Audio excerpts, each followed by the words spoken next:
We welcome you to Central Maine Community College as Munson Media Sports brings you a doubleheader in softball action, YSCC action today. The sun is out, and we're going to play ball finally here, as it's been a kind of a up and down struggle to get the games in here during the course of this spring in name only. It's been a little closer to winter time here in Central Maine, as those of you who are in the area know that is the case. So we will play 2 games today. It's fair skies, pretty good temperatures here, as we'll have first pitch at about 46 degrees. Getting set to bring Caleb Lamb in for the starting lineups here today, and we'll get set to do that. Seeing our backstop camera here. We also have our press box camera up here. Chris Needaway is on our camera up here in the press box. So we welcome you into doubleheader softball action here from the softball end of the complex. As you can see, fences out for both of the games today. Baseball game started a little bit earlier as Caleb is running around like a madman. He did baseball. Now, Caleb Lamb set to bring you the starting lineups here from the softball end of the complex. Caleb? Good afternoon and welcome to the campus of Central Maine Community College for today's YSCC softball doubleheader between the visiting UMaine Augusta Moose and your Central Maine Mustangs. We'll start with the lineups for the visiting Moose. Leading off and playing center field, number 35, Arabelle Linkletter. Batting second and playing shortstop, number 14, Aubrey Peck. Batting third, the pitcher, number 15, Addison McCormick. The cleanup hitter at third base, number 77, Audrey Nile. Batting fifth and catching, number 17, Kenzie Kutnewski. Batting sixth and playing first base, number 11, Emma Belanger. Batting seventh and playing left field, number 10, Skyla Dean.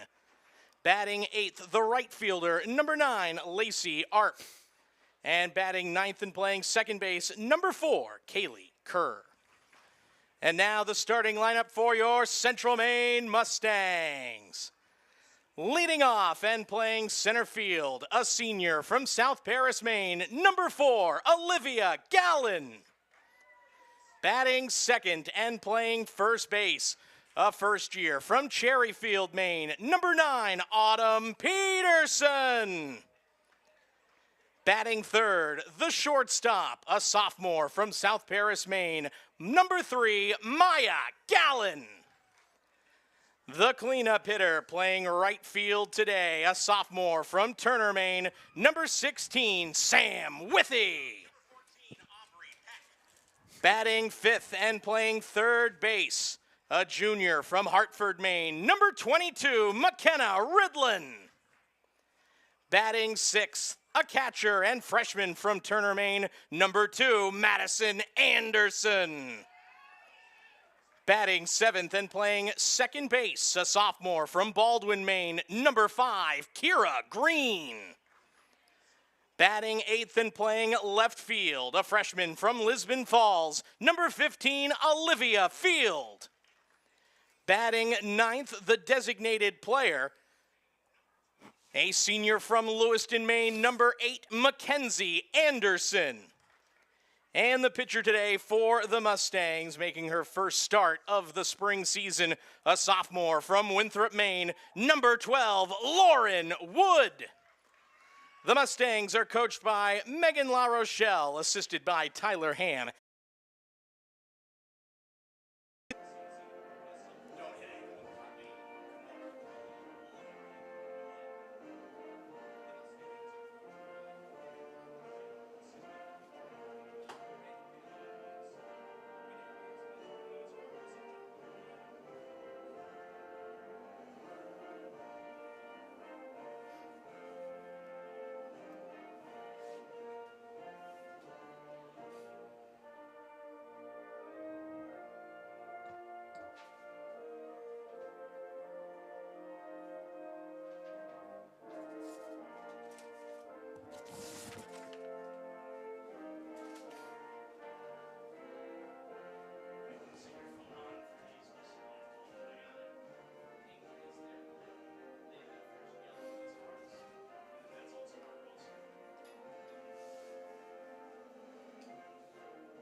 Thank you, Caleb Lamb. We're set to play ball, as we said, about 46 degrees.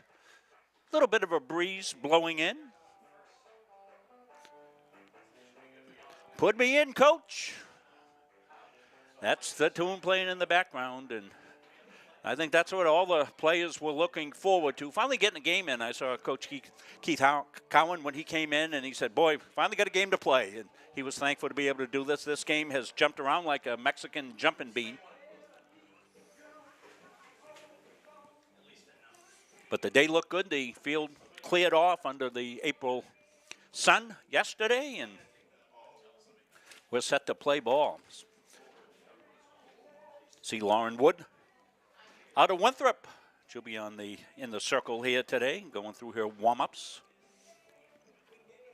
Doubleheader here. Single game, 9 innings, being played in baseball down the other end of the complex. See a view from our backstop camera. That's a stationary camera, but gives you a good view. But we also have the camera up here in the press box. Chris Needaway on it, and Chris will be able to follow the ball in the action.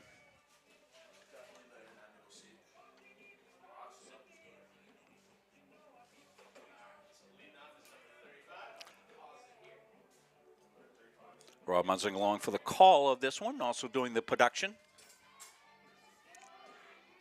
And we'll get set to go. Linkletter will step in, the center fielder. Arabelle, we saw her in the fall, impressive player. Ball one outside. I may lag a little bit behind on balls and strikes as I'm doing everything else, but we'll eventually catch it up. Pierre on deck here in the first inning. That's a swing and a miss, 1-1.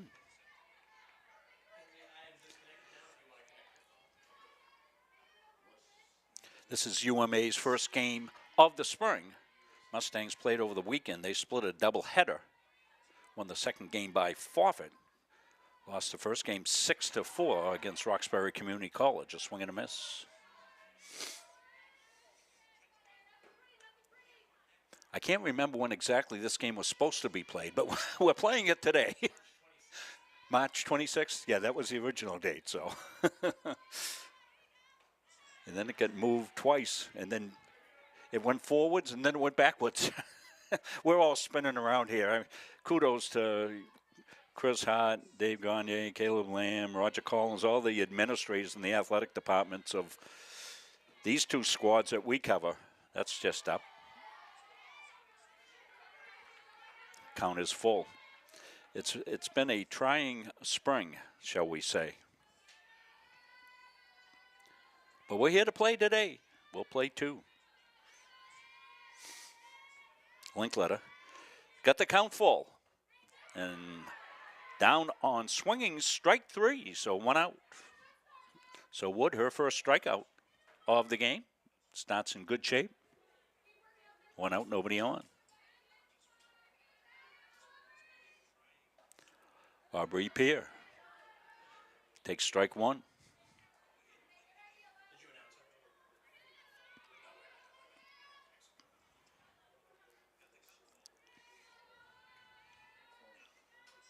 That's up high, 1-1.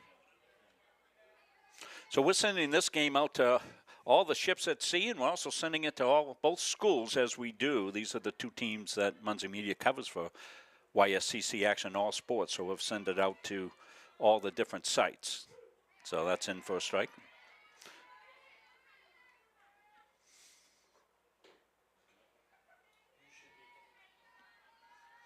Addison McCormick, the starting pitcher, on deck here, hitting in a 3-hole for Coach Cowens.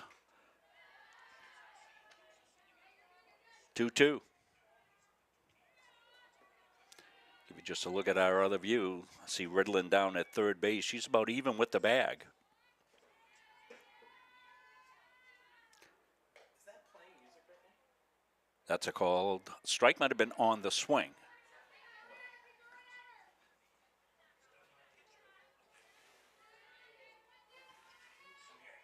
So 2-2.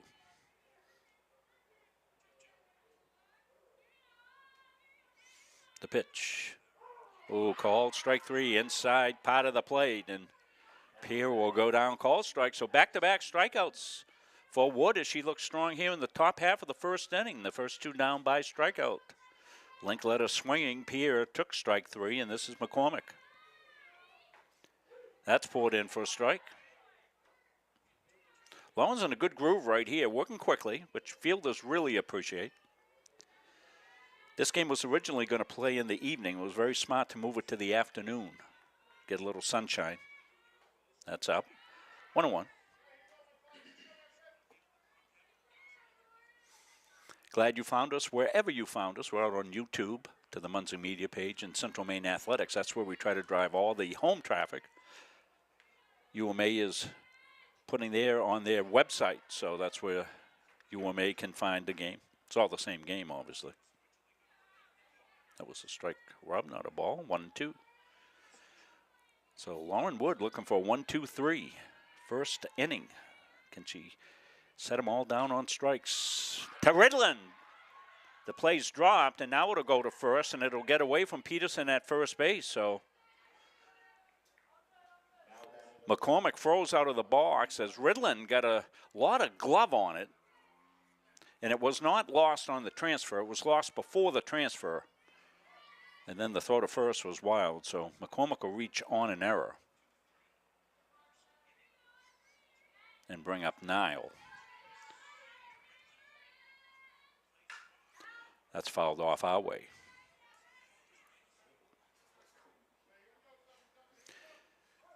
You CM fans, if you watch the game on Saturday, notice we didn't have this camera set up as there was always a threat of rain coming in. And good skies today, so we're back with the cam. That one's going to get past Anderson to the backstop. McCormick will move up to second base on the ball, so the count will be 1-1. 2 outs. McCormick now the runner at second base, reached on the error. Throwing error. Not much Peterson can do to get that as well down the line. We're trying to get out of trouble. Pours it in. That's a ball.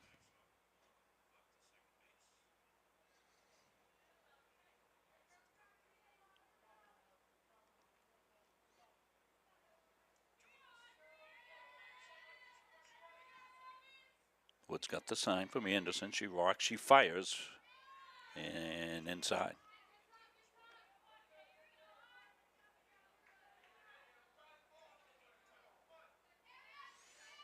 Two and two.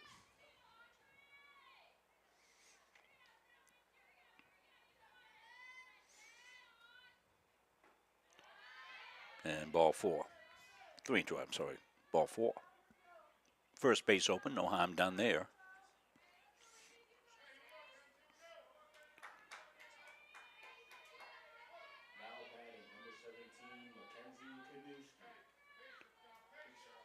Kanuski will step in. Kenzie's playing catcher today. She's got a chance to do some damage. 2 outs, 2 on. Ball 1.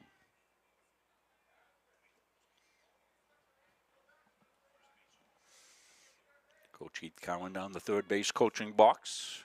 Does double duty, also does the women's basketball team. National Coach of the Year this year, Coach Cowan.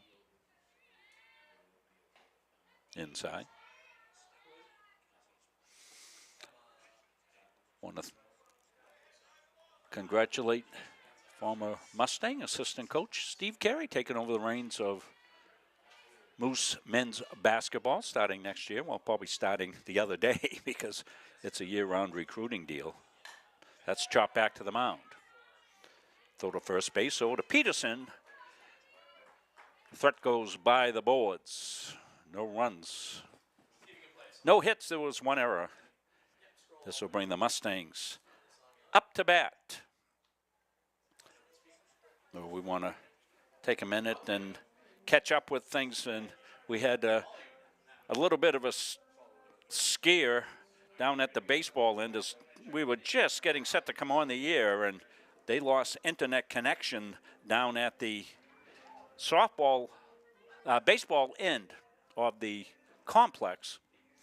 So yours truly, who besides announcing and such, does some other things here, like make sure everything's going out, is going to check on the baseball game, and that looks fine now, so that's good to see. They started just a little bit before us.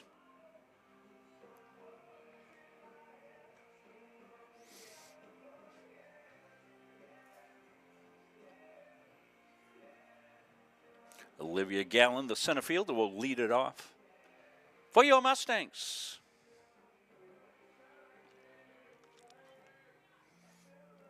So we're here for the doubleheader today.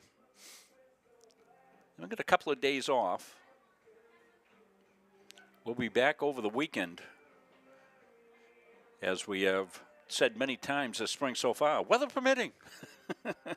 Seems to be the key phrase this year. We hope we'll be able to get games in. The beauty of it is the turf here is almost immediately playable after rain. In fact, you can even play in the rain a little bit.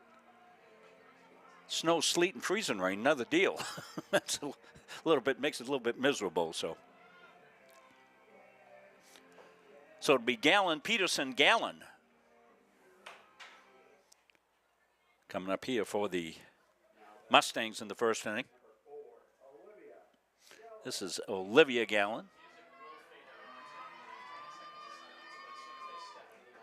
We will take some breaks between innings, normally run some spots, but wanted to make sure things were going okay down at the baseball end of things. You can see the beautiful blue sky in the background. We're loving it. McCormick pours in, strike one.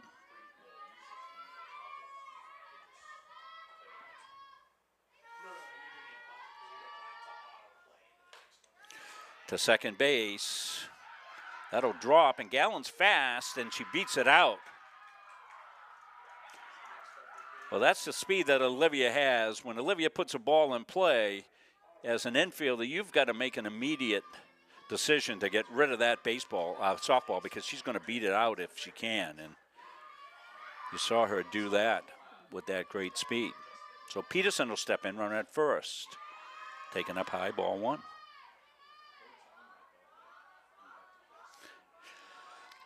Gallen, a threat to run.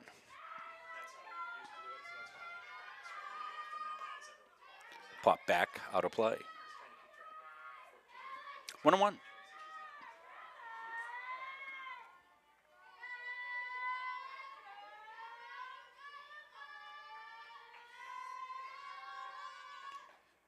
That's poured in on the corner. Nice location there. Painted black. 1-2. Gallen at first, nobody out. This is Autumn Peterson. She'll take inside. 2-2.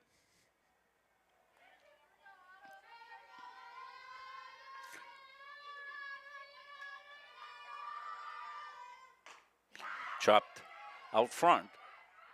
Play to first, that's overthrown. Gallen goes to third. She rounds third. She's going to hold there. Peterson into second. So the Mustangs got something going, and as you saw at the tail end of the play, Gallen came screaming home for the first run of the game. So it'll be a runner at second, a run in, and 1-0. And now the umpires are conferencing. Not sure what that's about. Well, the ball was held after the overthrow. Peterson went to second. They held the ball, and while the ball was held, Gallen took the opportunity as she got to third base to sneak in. A sneak attack. And the umpires are talking whether or not the ball was still alive. So let's see. Are they sending her back? They are. Okay. So wipe the runoff. So they must have had a dead ball. So the outcome is second and third, nobody out. And Maya Gallen, the shortstop, up. She'll swing and miss, strike one.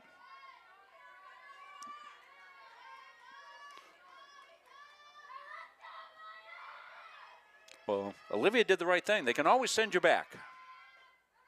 1-1.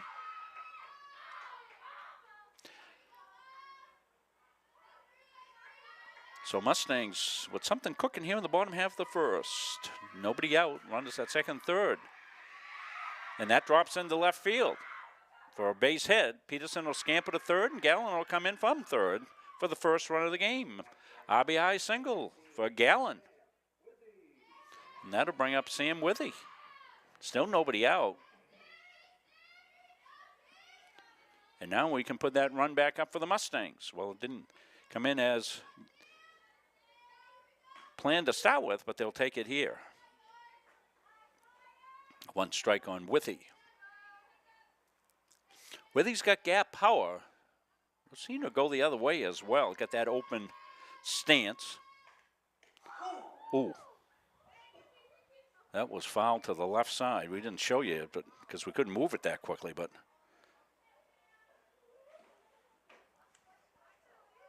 Coach Cowan over there never flinched. He's tougher than a concrete block.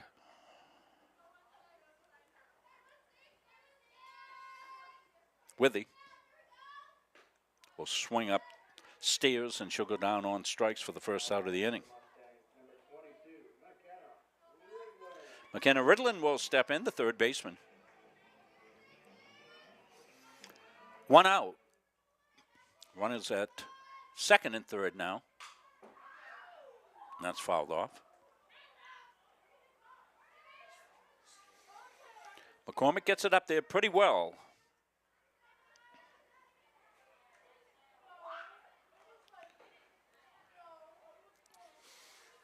Infield playing medium depth. In at the corners. Middle infield is back, medium depth. Hard hit ball, they could come home. That's up high. Early in the game, so they want to make sure they get an out. Don't lead to a big inning. They may concede the run if it's up the middle. And there it is, up the middle. It's going to get the run. Play to first. But a productive out.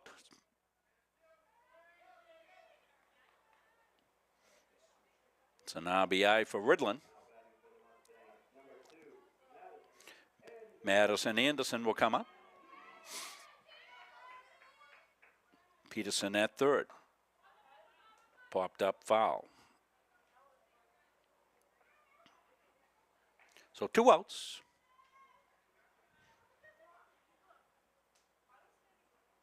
That's Gallon down at third base. I'm sorry, Peterson came in to score.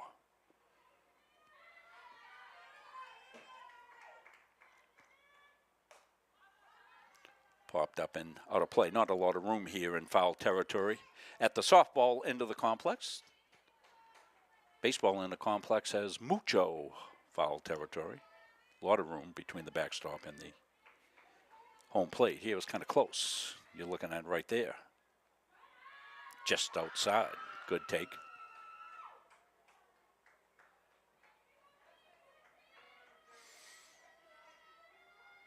Mustangs looking to pick up the runner at third, inside. And as we said, not a lot of room. So even if the ball goes to the backstop, it's not an assured run from third base. Although Gallon runs very well. That's up and out.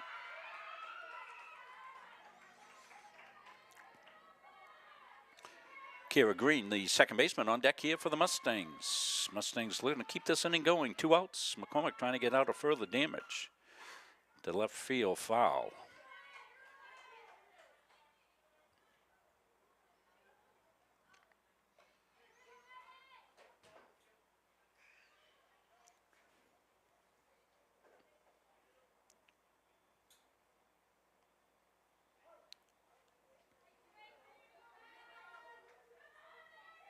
In the bottom half of the first inning. Thanks for joining us here today. Many of you, I'm sure, watching from work. The players' families and down on strikes, and that will do it. But the Mustangs pick up 2. And after 2, they lead it 2-0. We'll take a break. We'll come back. We'll have more for you here from softball action when we come back after these messages. Our goal in public service is to improve the quality of life in communities. This is the Public Service and Social Sciences Department. We originally started with criminal justice, and then we added more programming. I'm in the forensic science program. I want to become a state fire investigator. State trooper. I want to be a game warden. Forensic psychologist. Behavioral health professional. CM offers a lot more hands-on learning than most places. The only way to give them that experience is to do that through immersive scenario training. You actually dust their fingerprints. Learning how to go through, take pictures, what to look for. We are the only college in the state of Maine that offers a third-year advanced certificate in police operations. It is a great way of excelling your career and jump-starting you onto that path. The Public Service Simulation Center allows us to fully implement an immersive training environment. Can I see your other hand? You just don't want to get boxed in. We teach de-escalation and empathetic communication to better address community needs. The instructors are awesome. They really care about our education. We have people that teach who have been members or are actively members of these industries. This is a one-of-a-kind program. It's prepared me to have a step up in my professional career. Here at the school, they're really invested in our education. It's a nice environment. Back here. Second inning of action. Lauren Wood looked good in the first inning. Just got cleared yesterday, according to Caleb Lamb, and she's been working out on her own. She had a really solid first inning. One of the things pitchers can do, they can do that work on their own.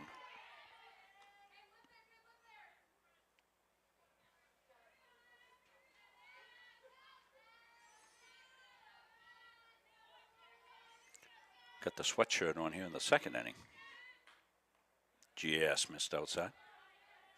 Of course, a lot of these softball pitchers have their own individual coaches, pitching coaches that they work with year-round now.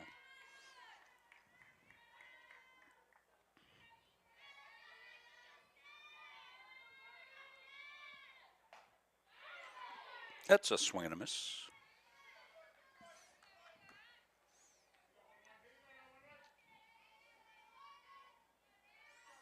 Emma Belanger is the first baseman.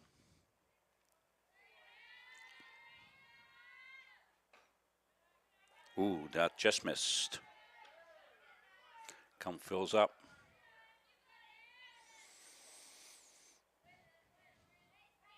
Sorry, I'm in the dugout before the game. I know we'll get the rush. I said, Emma, you didn't bring me a hot coffee from Aroma Joe's. She's the star of Aroma Joe's with Pliable. That's going to go to right field and foul. If you watch, you UMA fans know all about that. We run that Aroma Joe's ad during the UMA games. This is a Mustang game here today, but we do have a UMA game that will be a UMA home game played here at Central Maine. So your homework is to be able to figure that all out. Just missed ball 4. Good take there by Belanger. I think we're almost to the point that UMA ought to be calling this their home field because they play at the Augusta Piggery Complex that in normal circumstances won't dry out till the very end of April. To think it's going to be ready any time this month is going to be a stretch. And of course this complex gets a lot of you see by high schools. They'll be trying to come in next week to start their season up. And they'll be in here playing as well. That's poured in for a strike throw to first base, not in time.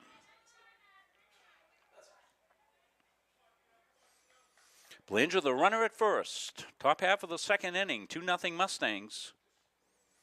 We're in a very warm, comfortable press box here, though Chris got the window open, so he's a little cool, but it's not bad today. Nothing like Saturday. Wow. That's on the inside corner. Good location there by Lauren. Madison and Anderson. Her battery mate doing a good job behind the plate. She's got great low ball technique. Saw that the other day in the game. Early collapses well, rolls those shoulders, keeps it in play.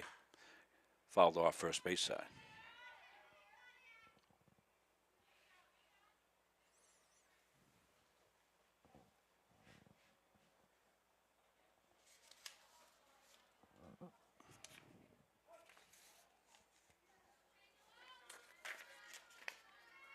Want to thank Patrick Dexler. He's down doing the baseball game, but he got a full set of stats prepared for me. That's just up. Of course, no stats yet, as this is the first game for the Moose. The lineup features all kids from Maine. Fouled off right side. Anderson out quickly, but ball stays foul.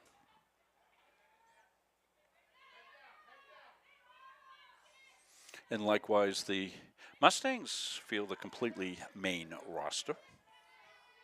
It's a great opportunity for kids to continue their softball playing careers and get wonderful educations at both of these schools. Throw to second base, close, but Belanger slides in safely. And the pitch was a ball. So we're filled up 3-2. So Belanger now at second.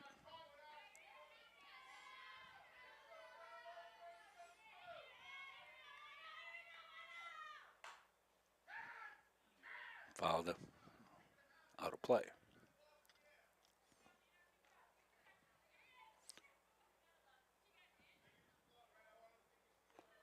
Patrick Dexler, Chris Wheeler, Jack Crozier down doing the baseball end. Chris Needaway and I, and Caleb Lamb up here. Heard Caleb do the pregame. Mackenzie Nesson doing the announcing. That's on the corner. Call strike 3. So Skylar Dean goes down on strikes.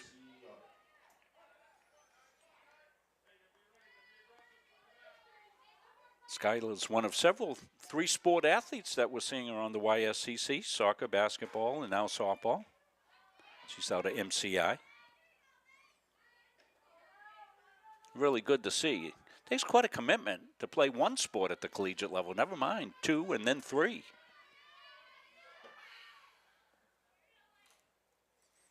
Lauren Wood looking to strand that runner at second base. It's Emma Belanger. Up and out. 2 balls.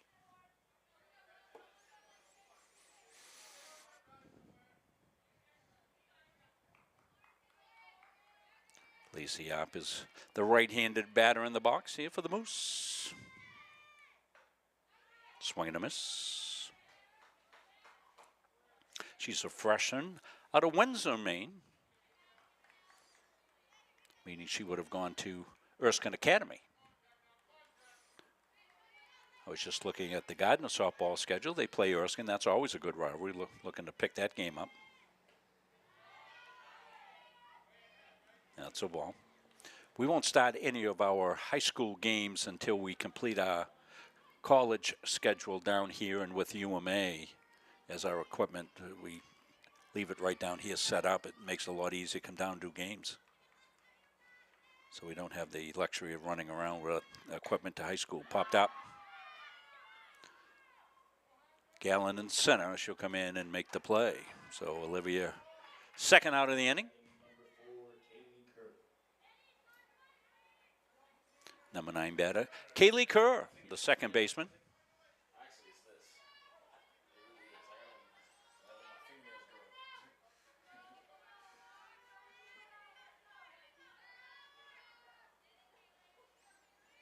Wood trying to strand Belanger at second. Ball 1. Top of the second inning. We're playing 2 7-inning games. 1 9-inning game at the baseball end. They'll play a doubleheader here in their second meeting of the season. That's the convoluted home Moose game that's being played down here at CM due to field conditions. And in that game, the Moose will be the home team for both those games. Right on the corner. Lauren Wood working quickly. She's got a good pace about her. Just back out. Wonder what her stamina will be. We'll keep an eye on that. But she's looked strong here in the first 2 innings. That's a nice job by Anderson going down, keeping that one from squirting through.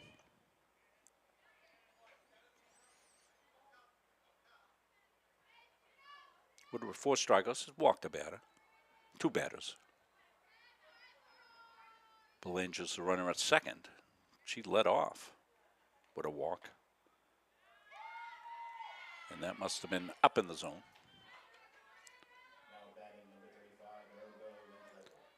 Arabelle Linkletter will come up, the center fielder. We saw her in the fall. She had a big doubleheader here in the fall, did Linkletter.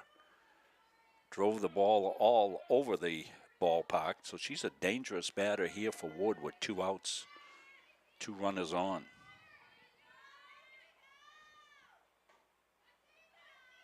Ball 1.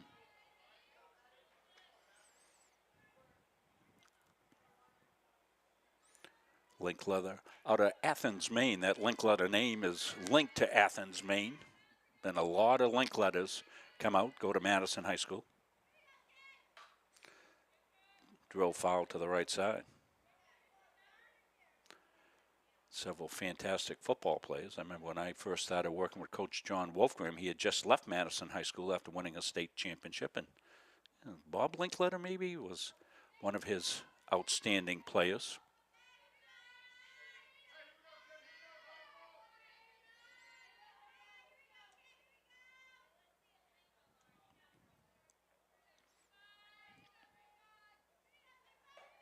Took a little off and just up high.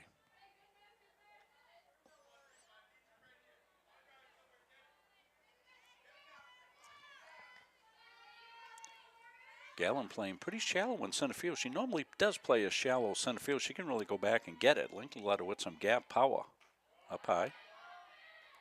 So Wood has struggled with the strike zone here a little bit. Clouds have begun to roll in just a touch. Let's see our backstop picture darkening just a hair.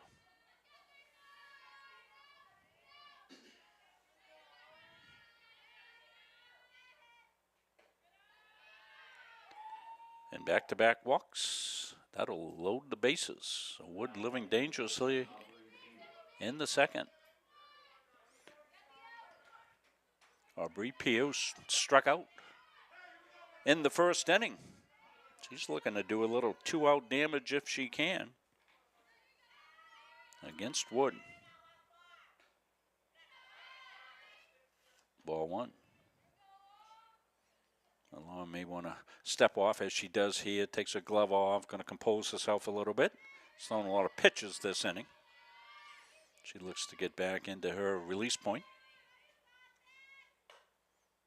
Popped up, out of play. 1-1.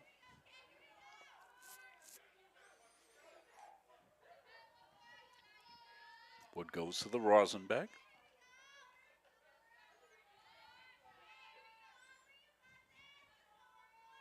Got the sign. Just missed. Been a lot of close pitches here in this second inning. Just off the zone. Wood's handling it well, stays composed.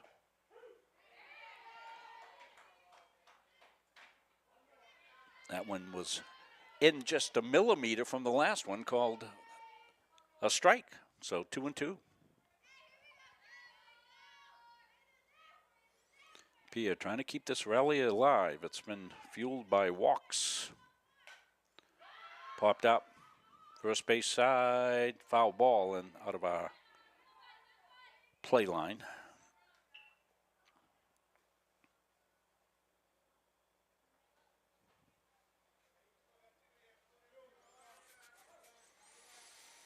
So 2-2. Tying runs on.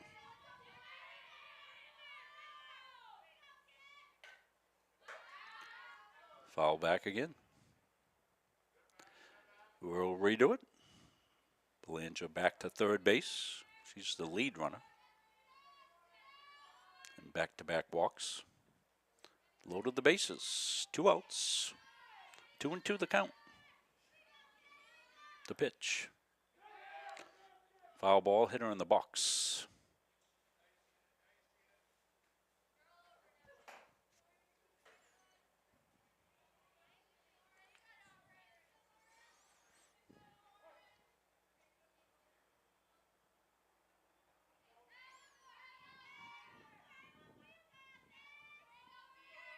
The pitch. Swing and a miss, and Wood gets out of further damage here in the second inning. She leaves him loaded. So we will move to the bottom half of the second inning. 2-0 Mustangs. So a couple of days off, as we said, we'll be back in action over the weekend here from the complex for both baseball and softball.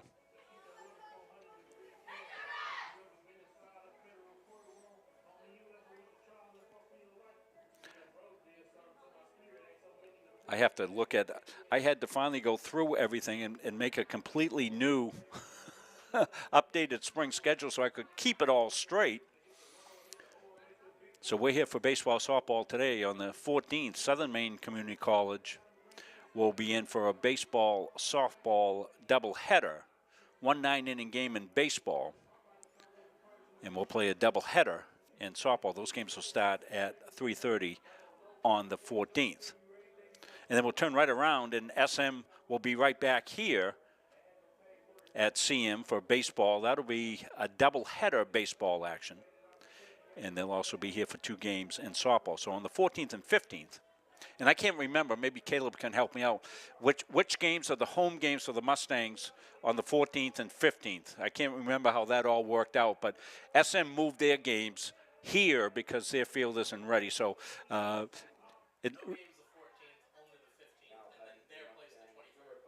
did that get changed? Oh, well, that's good. I didn't know that. Well, as Rosanna Dana Anna would say, never mind. So the 14th, no games. All right. All right, let's get back to action here. For the best late, I had a great plan, Caleb. I was going right through my list that I had updated, so we'll get that all squared away. It's all up on the websites. Check the websites. Check your local listings. So 2 strikes.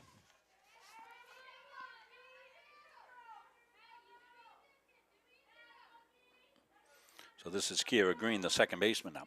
She's down on count 0-2, so we'll get that updated.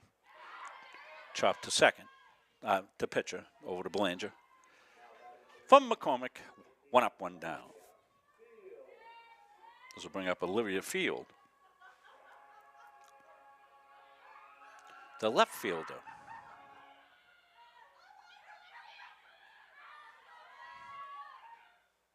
Ball 1 inside. So 1 out, nobody on. Okay, so we take those baseball games and softball games. They're going to play those later in the month down at SM.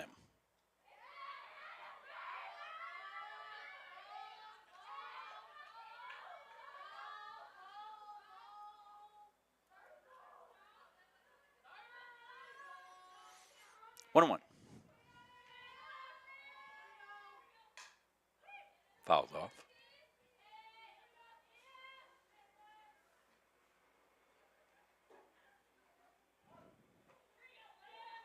One out, nobody on. We're in the bottom half of the second inning.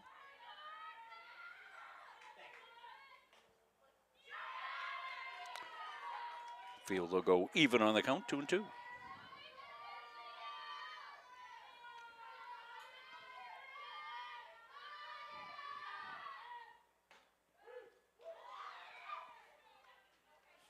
Now 2-2, I'm sorry. Pull it in for a strike.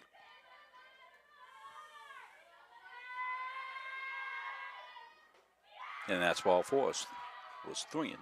Runner at first field.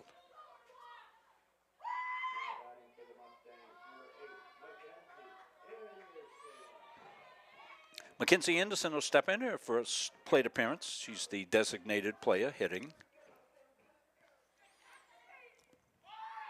The bunt's down. It's a good one along the first base side. The throw to first won't be in time.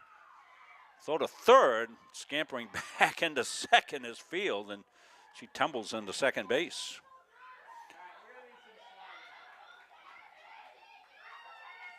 So the Mustangs with a little bit of small ball there.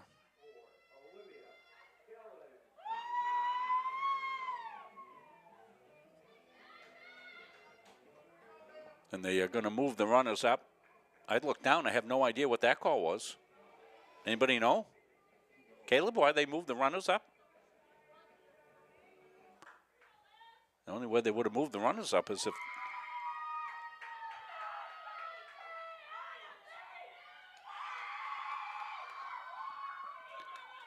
Okay, anybody got an explanation? We're all putting our hands up.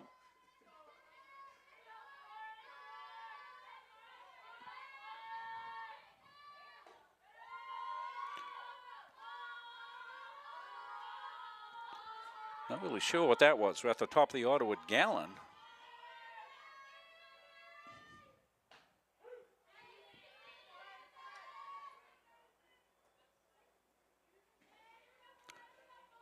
Maybe Caleb's trying to get an explanation downstairs whether there was obstruction. Popped out. That went to third base, and Niall makes the play. 1 out. So that'll bring up Auden Peterson. 2 outs now. 3-0. Peterson looking to drive the run in from third. That's up high, ball 1. So we'll try maybe between innings we can get an explanation what the heck happened there. Foul back.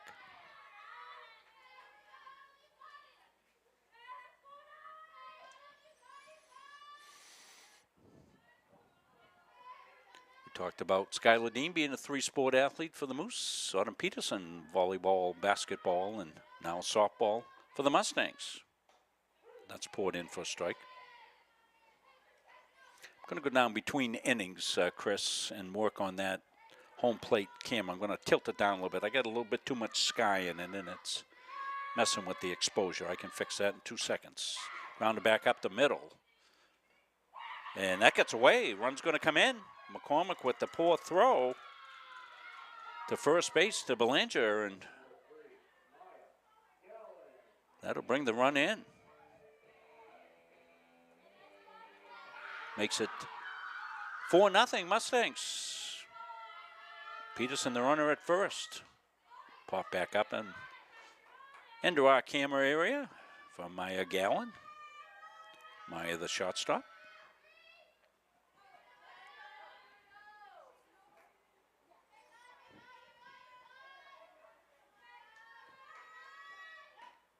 That's poured into the corner. Strike 2. 0-2. 2 outs. Peterson at first for Gallon. Mustangs got a run in. A couple of runs in. Make it 4-0. That's just outside. Still not quite sure why they moved the runners ahead in that situation, what had happened, but certainly benefited the Mustangs. Down low.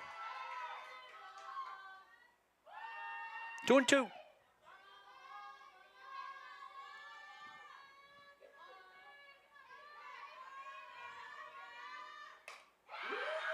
That's hit to left field. That's a gap, and that's going to be extra bases. Peterson could score.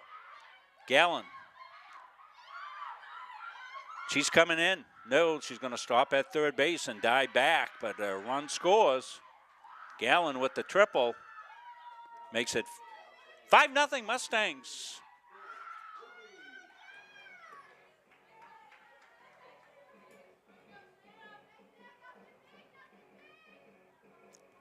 Still 2 outs, so Gallon, that's the best hit of the game right there. Good contact by Gallon with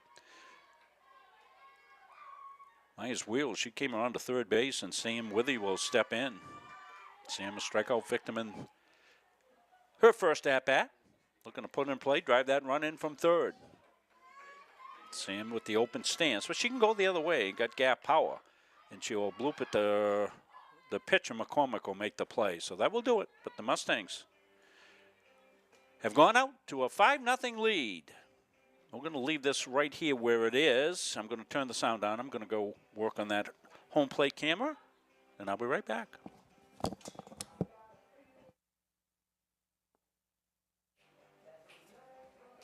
little too much sky in that, Chris, so it's a lot darker. You know what they say about having too much sky? It's ridiculous. Honestly, Caleb, you so much credit for doing everything that you do. Honestly, because I'm good with this, but sometimes I just think like if I had to do this on top of everything else you have to do, I think it's like anything. If you do enough stuff, you get enough experience, I think you're all right. I was hearing you may be interested in doing some more of this stuff next year. yeah, for sure. I mean, Sam, he's trying to get me for the past couple of weeks. Yeah. I don't know how I'm gonna be able to do that, but we got to see. Hey, here we go, 1-5, here we go, drive the ball. Now batting number 15, Addison McCormick.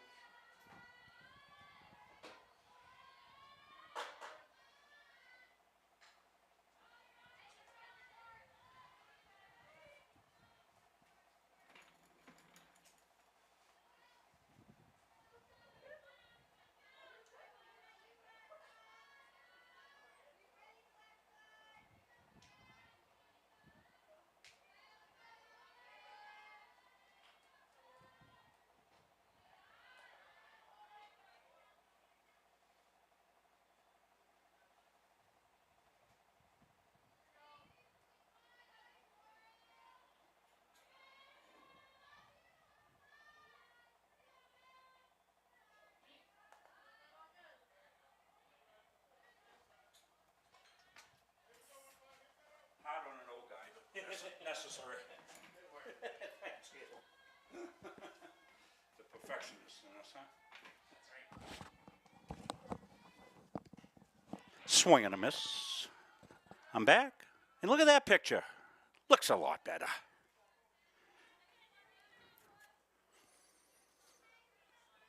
The OCD in us that do this, things will drive us crazy that don't bother you at all. Swing and a miss. So one up, one down. Niles will step in. Got to reset our inning, top half of the third inning, one out. 5-0 Mustangs. Lauren looking for a shutdown inning here after her mates have given her a 5-0 lead.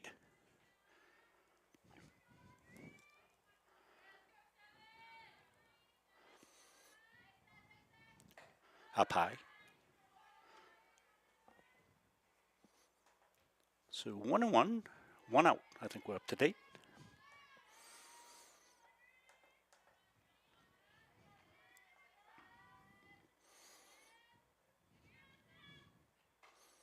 That's up high. 2-1.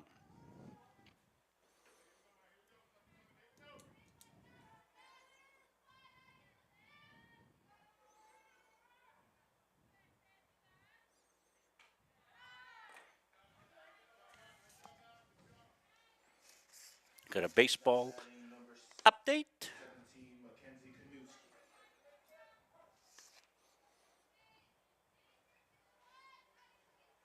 CM's up 2-0 in the top of the fourth. Thanks, Caleb Lamb. Caleb writing in hieroglyphics. The second base. And an out. I've been out of the classroom for a while, Caleb. It's used to be able to read all the kids' scribbles and stuff like that. Long-time teacher, taught for about 40 years and taught English for a number of years. So 2 quick outs. Let's make sure we have that. Swing and a miss. Well, Lauren very close to that shutdown inning that we talked about getting in after her team staked her to a 5-0 lead. We're in the top half of the third inning from the softball end of the turf complex. Long inning, last inning for Wood, but she's on the precipice of making this a very short top of the third.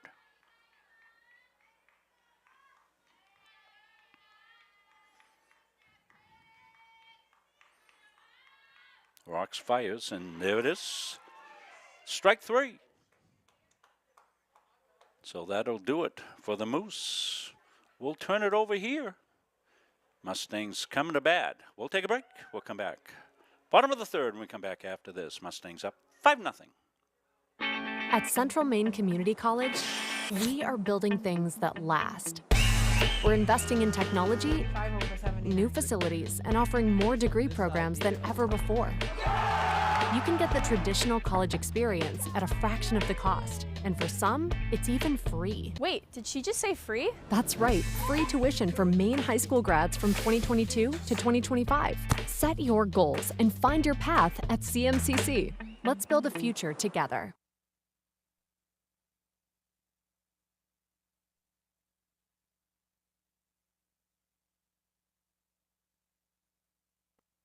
At Central Maine Community College, we are building things that last.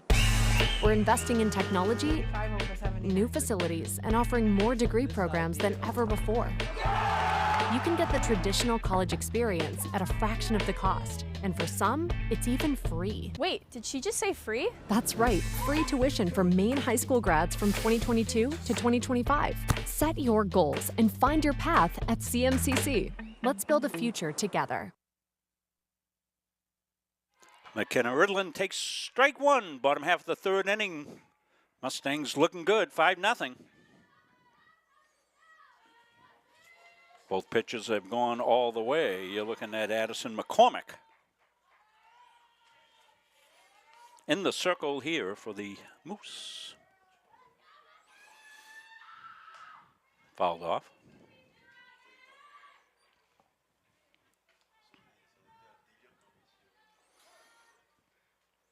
Can see the sun is still out here, blue sky. It's compared to what we've had. Everybody is saying, hey, this is something. Swing and a miss, ball gets by. And throw to first, won't be in time. It gets past first. McKenna will just go back to first, and we'll take that, and that'll bring up Anderson. Madison is the designated player here today.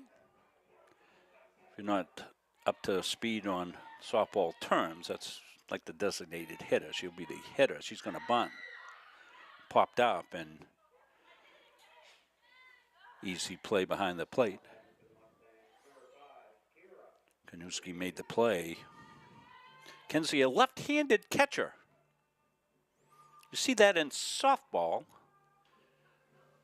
Not that likely to see it in baseball.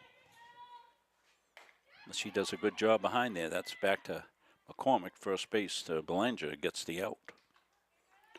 Runner moves up, 2 outs.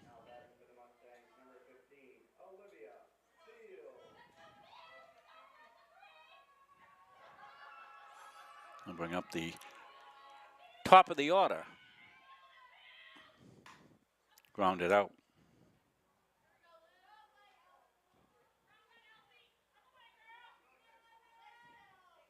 This is Olivia Field, I'm sorry.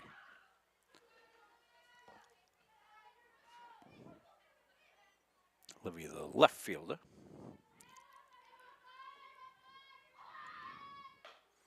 Swing and a miss. Down 2 strikes. McKenna Ridland, the third baseman. She's the runner at second base. 2 outs, she'll be off on contact. I think she would score on a base hit. That's out.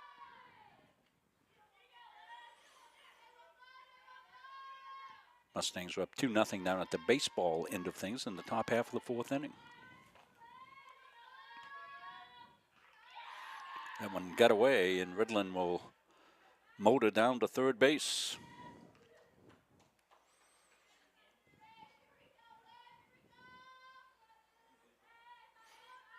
Don't you?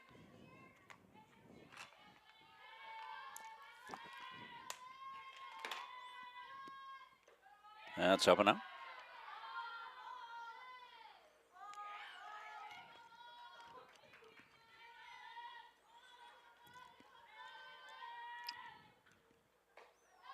And that's high. That pitch been borderline all day, but called the ball consistently. The men in blue doing a good job here. I think all the umpires that we see this spring can be a thankless job. Roll the order over the top of the order. After this batter, this is Mackenzie Anderson. She's a designated player, as I alluded to earlier, but she wasn't up. It was Field that was up. So this is Anderson. She got runners at second and third now. 2 outs. Strike on the corner. 1-1.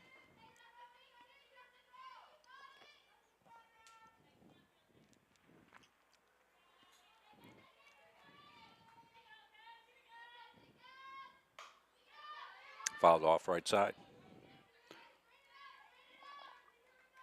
1-2. Edison McCormick all the way in the circle for the Moose. She's looking to strain the runners in scoring position here in the bottom half of the third inning for the Mustangs. Have put up 5 just outside.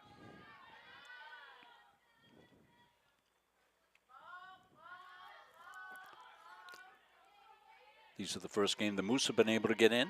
Mustangs played on Saturday, played a game and won the second game by forfeit over Roxbury Community College, as Roxbury came with 9 players. One of their players injured towards the tail end of the game 1, so they weren't able to field a complete squad here for the second game. And with the temperature dropping and the rain misting, and I don't think anybody was upset with that. Swing and miss, strike 3, so down on strikes. That will end the third inning, so we'll play 3, 5-0. Your Mustangs.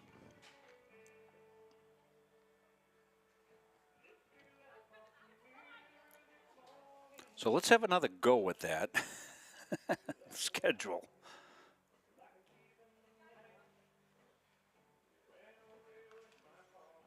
So on 4/13, UMA at CM Baseball. That's going to be 2 games. We'll begin those games at noontime.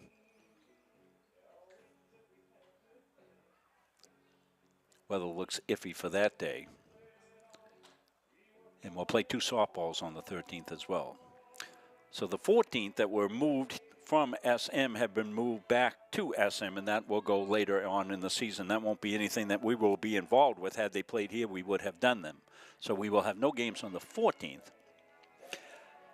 But on the 15th, we will have SM will be up here, and that'll be the CM home games, obviously.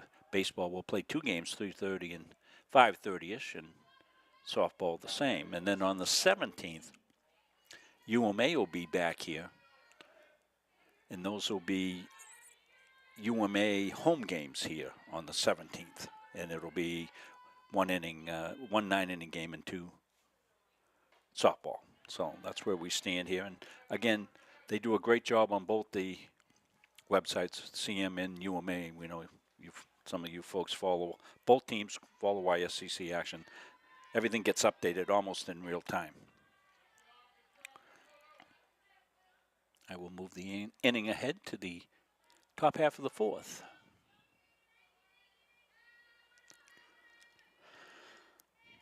Lauren Wood, right at the top of the zone for a call strike.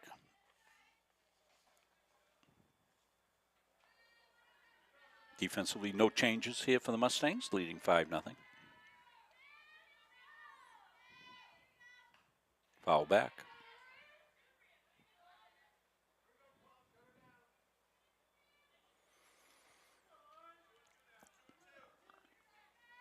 Skylar Dean, as we said, a 3-sport athlete for the Moose. Moose adding sports the last several seasons, the softball being one, baseball as well. And they've added them, and they're competitive in them. Same in soccer, particularly on the women's side. They added soccer a couple of years into that program. That's called strike. Call strike 3. 1 out.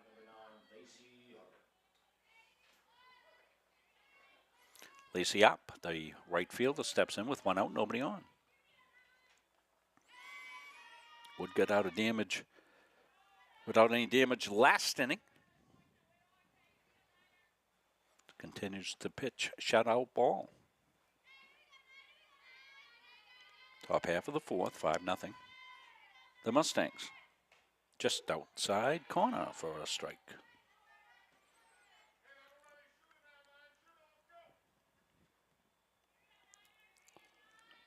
Chris Needaway along doing our camera work. Rob Munsing here for the call and the production.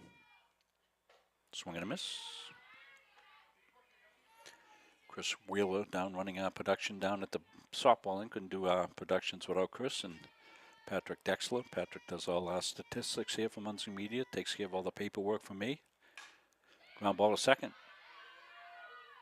Up and over the first base. Green to Peterson for the second out of the inning.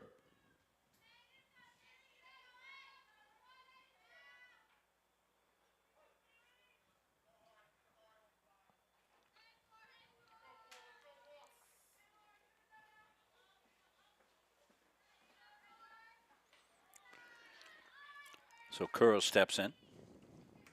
2 outs, nobody on. This game moving along at a pretty good pace here. A brisk pace, might we say, based on weather conditions. Started the game at 46 degrees. It's 45 degrees now, so not bad. And the sun is out and the wind isn't bad, so everything's relative here. You know, you get a day like this, in about a month, you'd be chilling. That's a ball. I dare say I saw a temperature on the advanced forecast that said 61 degrees next week. Wouldn't that be nice? We'll have to issue a pale skin alert if it goes up to 61 degrees here. Get walking around campus with shorts on.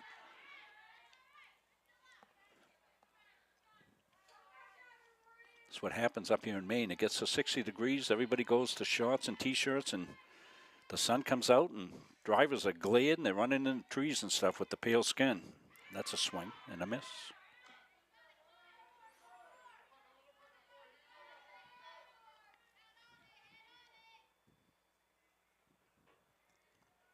I said that once in one of my classes when I was teaching. A kid thought it was a real thing. He went home and said, I asked my parents about that pale skin alert. They didn't know anything about it. Can you imagine? I think it was a freshman class I had at the time.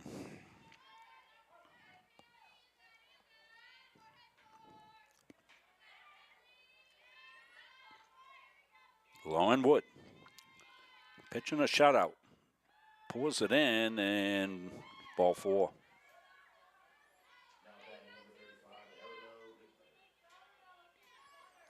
We'll turn the order over. Arabelle Linkletter, 2 outs. Kerr, the runner at first.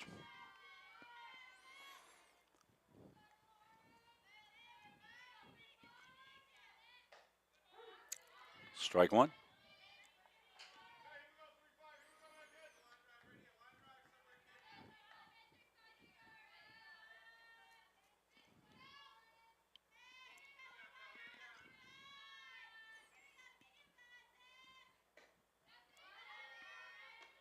Just down, 1-1.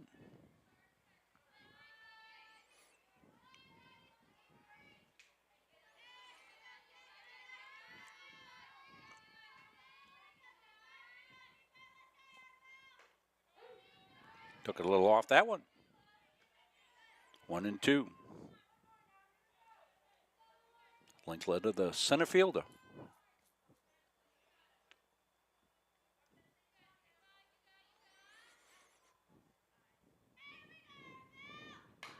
Ground ball, second base.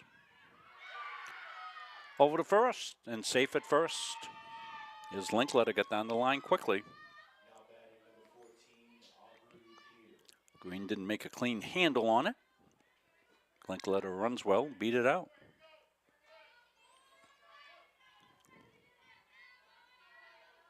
Moose have had base runners for most of the game.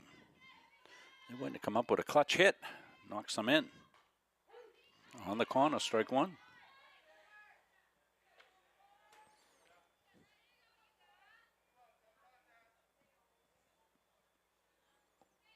Stay with us. Post game, we'll have the Edge Nutrition player of the game.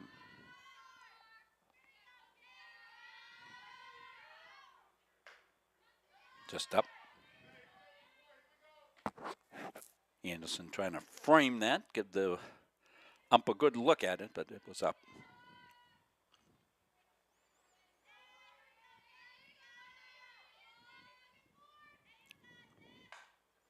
Popped up.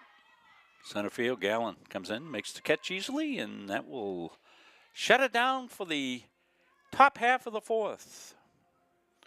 When we come back, the Mustangs will be up. Bottom half of the fourth after this.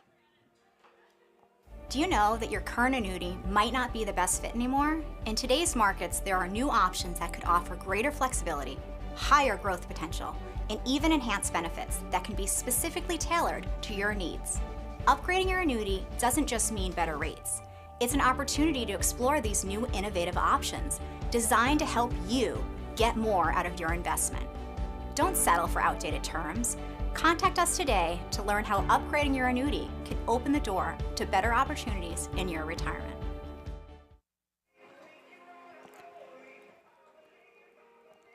Update on the baseball. They're in the fifth inning. It's 2-0. Mustangs over the Moose. 5-0 here. We're in the bottom half of the fourth inning. Abdul sliding in, take over some camera work. Thank you, Chris. Chris going to do homework? Huh? Thank you, Chris.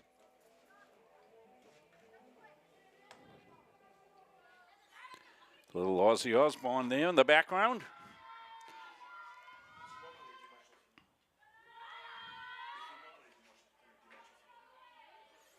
So in the bottom of the fourth, it's been Addison McCormick all the way.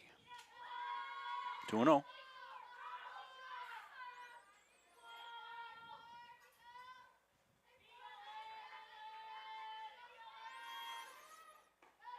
Got the 1-2-3 batters up this inning for the Mustangs. Looking to do a little more rallying up, leading at 5-0. Gallen's up on the count. She'll take first base, and as we always say, a threat to run.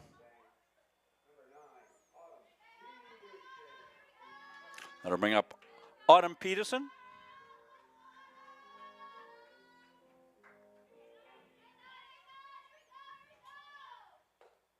Ball one. All the kids have their walk-up song. That was Green Onions, I think, for Autumn Peterson. Foul back, 1-1.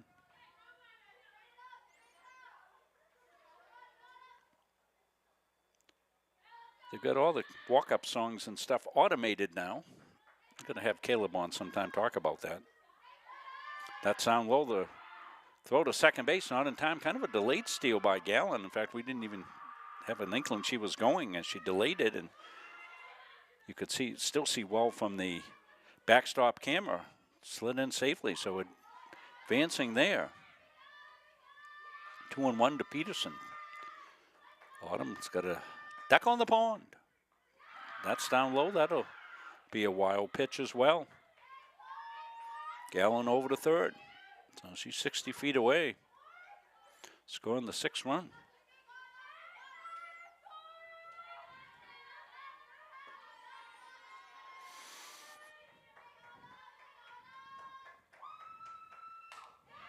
Chopped in front to third. Throw to first in time, and Gallen will have to stay at third base. Didn't want to run into an out at home. That's a good read there by Olivia. Olivia, a very smart ball player. Knows she can still score with one out on a infield ground ball. Maya Gallen steps in. Boxed around, but no advancement. Ball one. One out. Olivia Gallen at third base. Maya Gallen up. That's foul.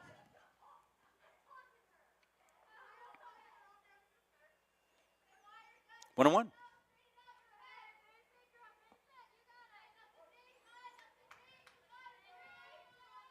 Hear the chatter down below.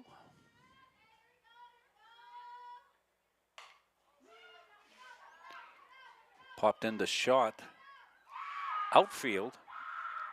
Here comes the play at the plate, and Gallen will score. Gallen scores. Gallen stays at first. The Gallen sisters getting it done. Bring up Sam Withy. 6-0 now. Just one of those tweeners. Just barely made the outfield. In fact, it may have landed in the infield. The infield was playing in. Withy goes down to third base and popped out. Second out of the inning. One pitch, one out.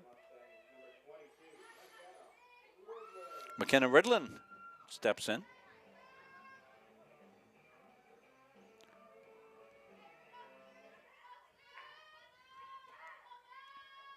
Gallen at first. Ground ball to third. Up and over from Nile to Belanger for the out, and Mustangs will pick up a run as we head to the top half of the fifth inning. Lauren Wood will come out for her sixth inning of work and her debut for the season. Not only debut playing a game, this is her first appearance, as she was not able to practice at all, just cleared from the doctor's list. She's got her sweatshirt back off, so she must be feeling a little looser. She gets set to take her warm-ups here in the fifth.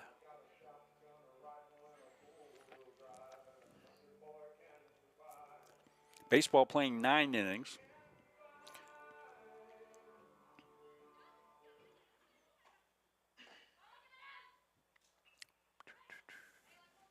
If you go to munsingmediasports.com, you can actually bring up 2 browsers. You can have both games going, go back and forth between them, or if you're wicked tech savvy, you can put them both up on the same page.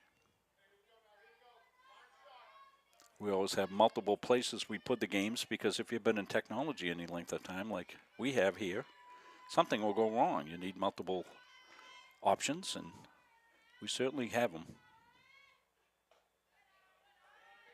One of the features a lot of folks like to be able to do is to go to the Boxcast app and play it up on your big screen TV. So if you have an Apple TV, or Roku, or Fire TV, or any of the devices, simply go into their app store, search for the Boxcast app. Then once in there, open it up and search for Munsing Media.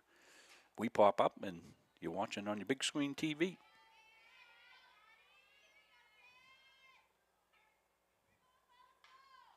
That came right back at our camera, and you saw it. Wow. Our camera is protected. I should take a picture of how we set that up sometime and show folks, because it's the lens is probably 2 or 3 inches back from the fence. And then we zoom in through the little fence part. We have a device called the fence clip. I get asked about this a lot. You know, some of the folks that watch these games go, geez, you know, I'd like to be able to do this for, you know, my daughter's game during the summer. And if you got any questions on any of that stuff, you want to know how to stream the games, and probably be more likely to get in touch with me after the season's over. I'd be happy to help you out and send you some suggestions. Okay, so I don't even think changing any here. So let's do that. Runner at first, and strike one.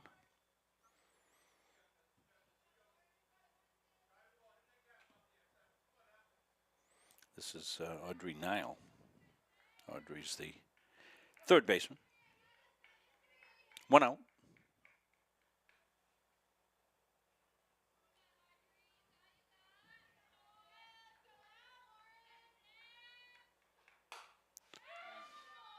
To center field, Gallen will put it away. Olivia doing her normal vacuuming job out in center field. Typically, if Gallen gets to it, she can catch it, and she can get to a lot of them. She could really blaze before that knee injury that she had back a couple of years ago, but she's still plenty potent. Good job by Madison Anderson behind the dish. coming out and freezing the runner at first base. McCormick at first. Got one out. Ground ball to short. The second one, and that's all they'll get, but well played there in the middle infield.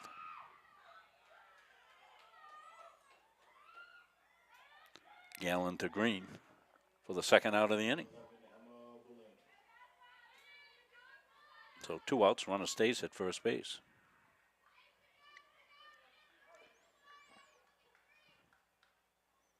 Emma Belanger to come in for the Moose.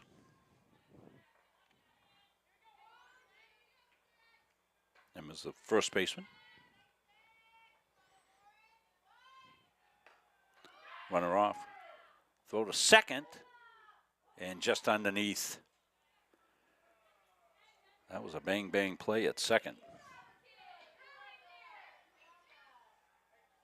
Knutski with some good wheels. She puts herself in scoring position at second. 2 outs. Belanger looking to drive her in. 6-0 Mustangs. Just down. 2-0.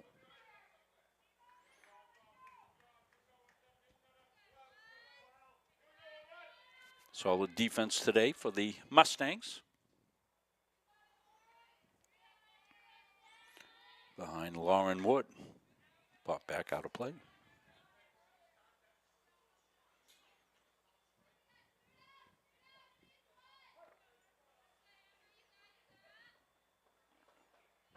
Not sure who we'll see in the second game. We'll wait till we get the lineups furnished.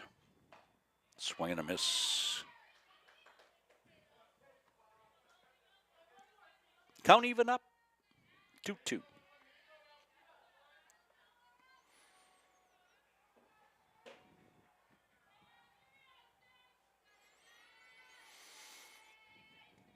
The Rock the Fire. Nice location on the corner for strike 3. So that'll do it, top half of the 5th inning. It's the Mustangs 6, the Moose nothing. We'll be back. Bottom half of the 5th coming up when we come back here after these messages. At Central Maine Community College, your future is our priority. I'm going to be a preschool teacher. An HVAC technician. Pediatric nurse. Whether your college journey is starting here, I'm going to be an architect. Physical therapist. I'm going to be a lawyer. or we're a stop along the way. I'm going to be a doctor. A machinist. Honestly, not 100% sure yet. With over 40 programs, I'm going to be a graphic designer. An athletic trainer. There is something for everyone. CMCC.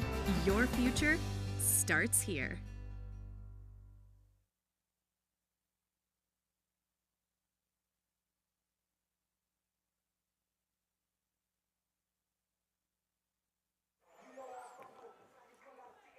Rob Munsing back here. The softball into the complex. It was 2-0 last we checked, and it remains 2-0 in the 6th inning baseball game. They're playing 9 down there, so we'll finish this game up likely first, although they started about a half inning before us.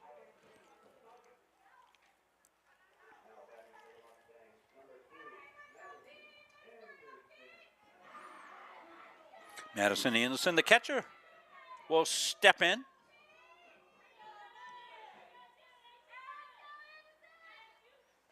She looks to bunt, misses for strike 1. You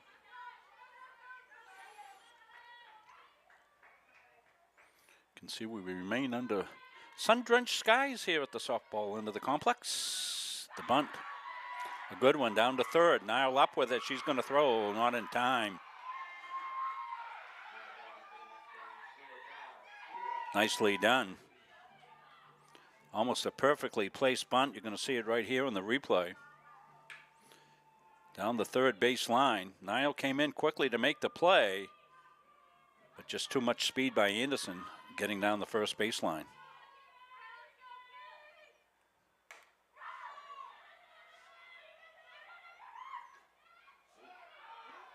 And just bang bang at first base as we come back to live action. Moves the runner up to second.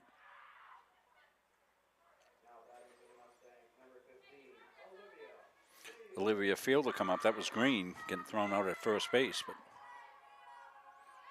Anderson now at second to right field. And foul ball. We typically find if we can see it, it's a fair ball, but if we don't see it, it's a foul ball. We'll tuck a little camera out there sometime. That's what I'm going to do, is get another camera, tuck it down that right field line. That's a ball, 1-1.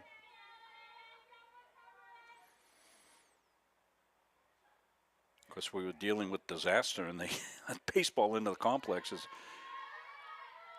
We're getting set to go off for the games, and we lost internet down there. And kudos to Chris Wheeler, our production guy down doing baseball. Talked him through. We got a backup plan, and we used our own internet. That's timeout.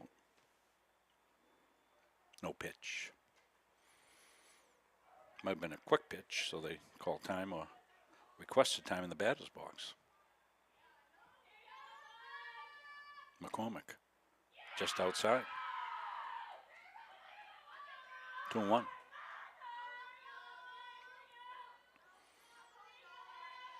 Field looking to pick up Anderson at second base. That'll be on the corner. Good location there.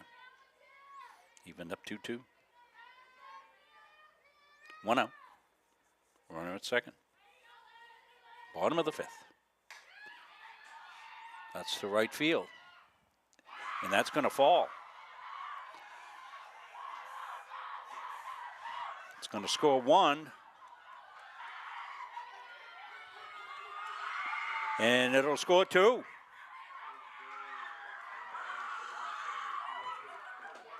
So 2 runs come in on that.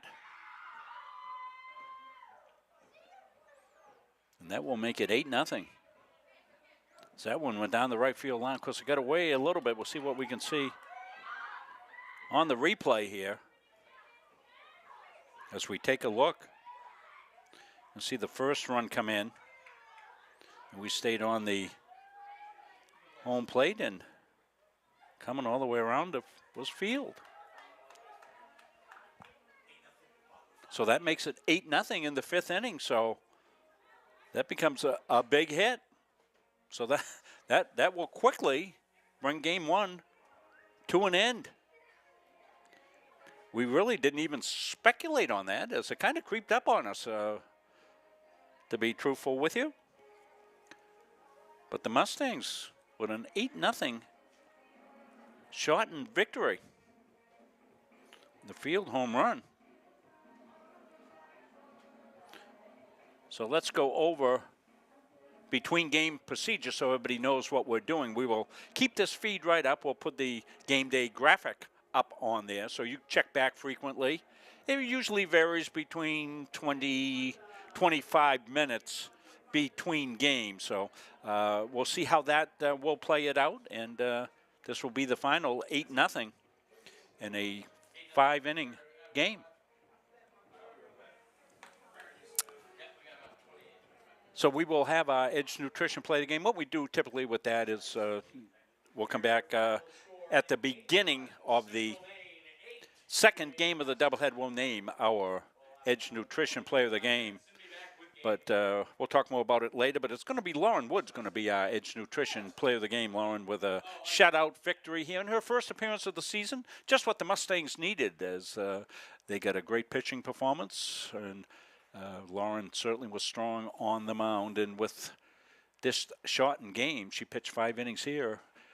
We'll check downstairs. She may even get the start in game 2 as well. So we'll see how that goes. But we'll see you back here at the softball end of the complex. Final score, game 1, 8-0, Mustangs over the Moose. See you soon, everybody.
We welcome you back here to the softball end of the complex.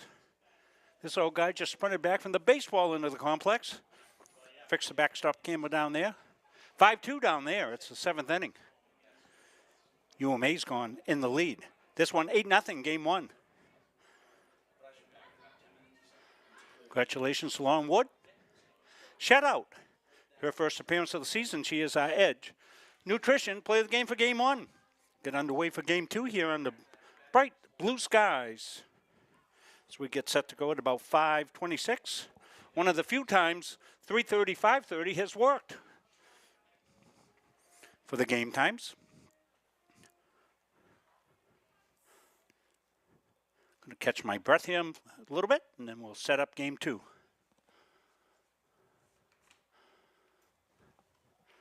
So it's a challenge for us when we have concurrent games going on and something goes a little bit astray at the other complex. We've got to run down there and fix it.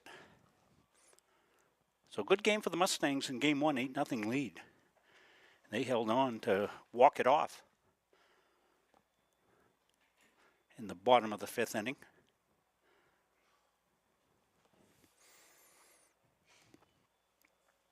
As you can see on the scoreboard that we had up, we'll reset that scoreboard hopefully.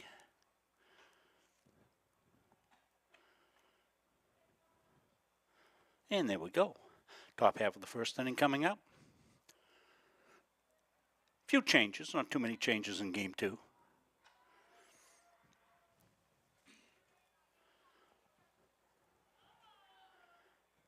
Be Autumn Peterson on the mound. Be Olivia Gallen leading off, and she'll be in center field. Peterson on the mound.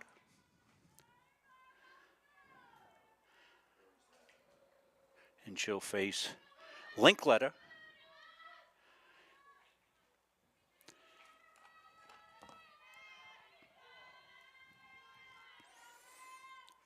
Autumn Peterson, end of the rock and fire, strike 1.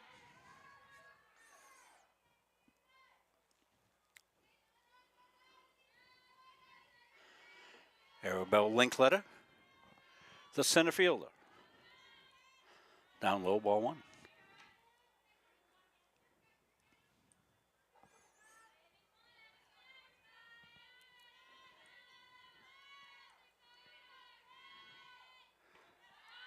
Little off-speed pitch, stayed up, 2-1.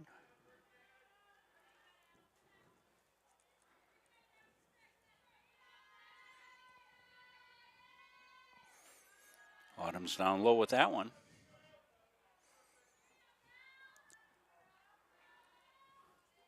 Autumn played first base in game 1. Will be Riddlin at first base in game 2.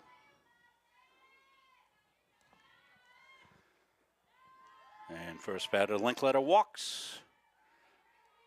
Moose got a runner to lead off.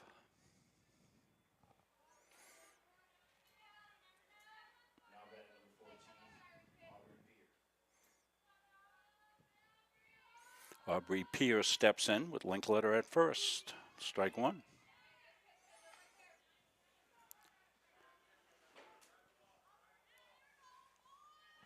McCormick on deck. She'll be back on in the circle.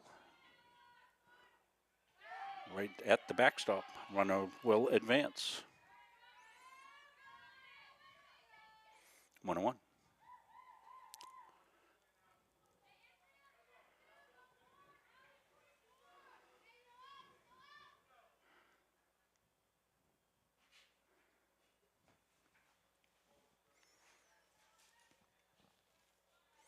One the count. Linkletter, the runner at second base. We're just underway in game 2. That's down low. That's going to get past Anderson. Linkletter advances to third. Moose didn't score in game 1. Shut out, 8-0. It was a walk-off. 5-inning run rule. 8 runs in the 5th inning.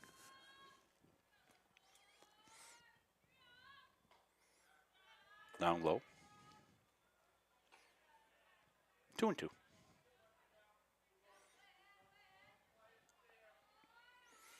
Linkletter, the leadoff batter, walked, went to second, now at third. And back-to-back walks.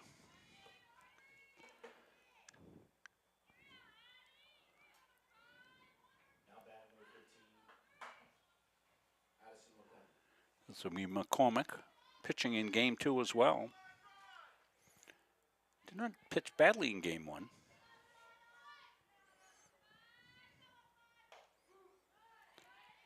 Pulled in for a strike.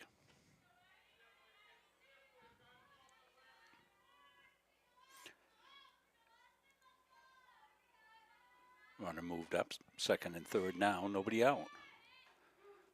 Second strike pulled in.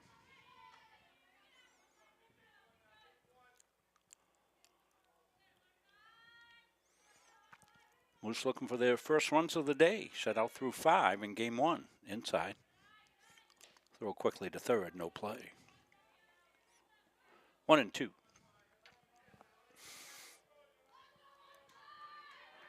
Robin Abdul with you here in this one. Foul tip, caught for strike 3, so 1 out.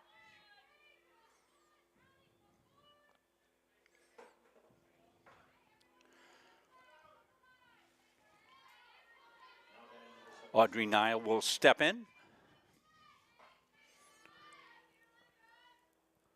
Nile, the third baseman, takes strike 1. Looks like Peterson has found her release point, hoping to strain these 2 runners.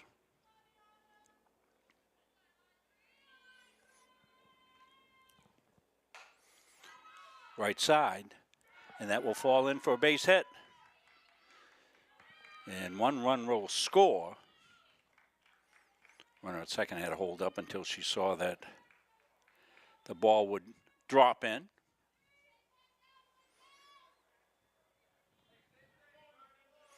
So the Moose get a run. They got runners at the corners, 1 out.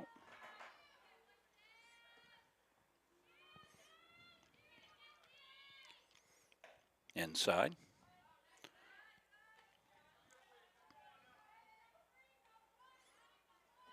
Nile advances to second base. Pierre at third.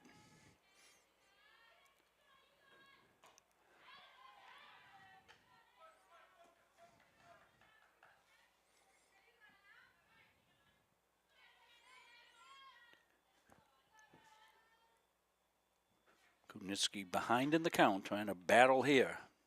Ground ball to shortstop. Play at the plate, and they got her. Back to third.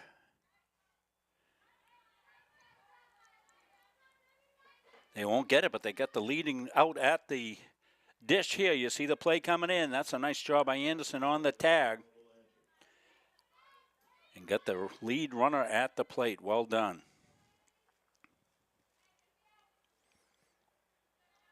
So runners at the corners, but now 2 outs. Runner will take second. No throw. Ball 1 on the batter. Peterson looking to get out of this without further damage. Rolls it in and a little low.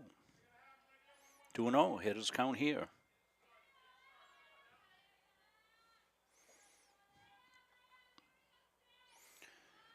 This is Emma Boulanger at the plate. That's way up high.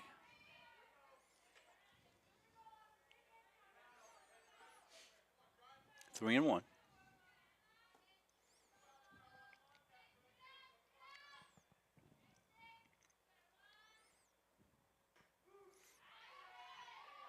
In for a strike, we're full. 3-2. 2 big runs out there for the Moose. They've got 1 in. They'd like to get a crooked number here if they can. Pick up runs 2 and 3 with a base hit, probably with runners off on contact. That'll load the bases. 2 outs, bases loaded. Skylar Dean will step in, the left fielder.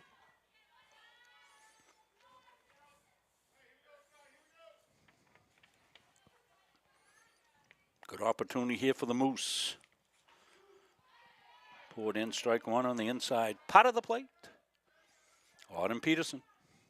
Saw Autumn pitch on Saturday. A little bit, about 3-4 innings. Ball 1, 1-1.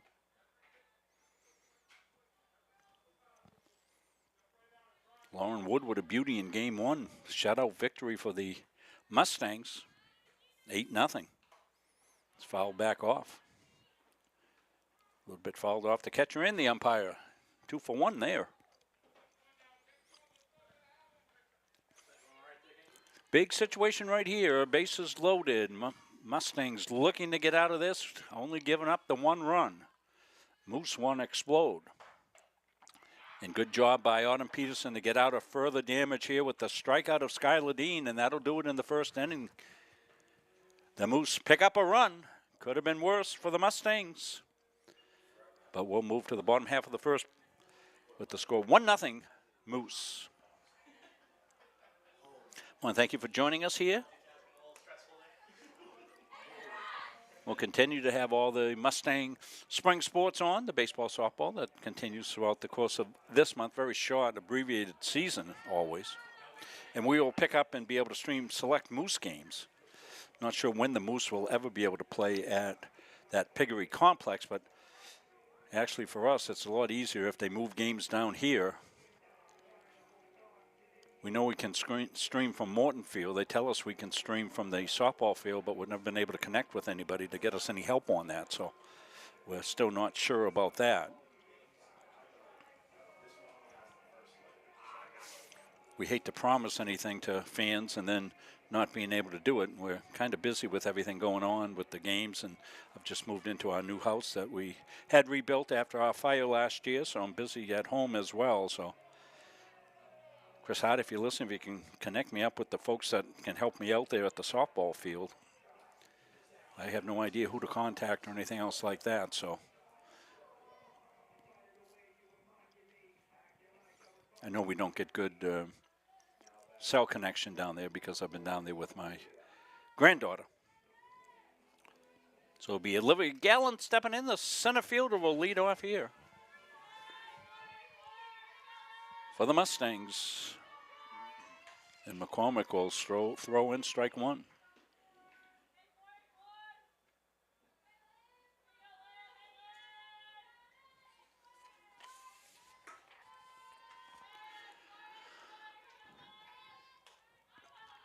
Pop back out of play.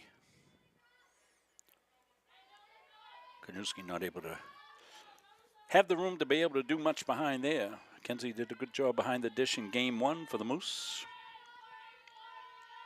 McCormick, ground ball, goes through into left field, base hit, leading runner on. And Gallant.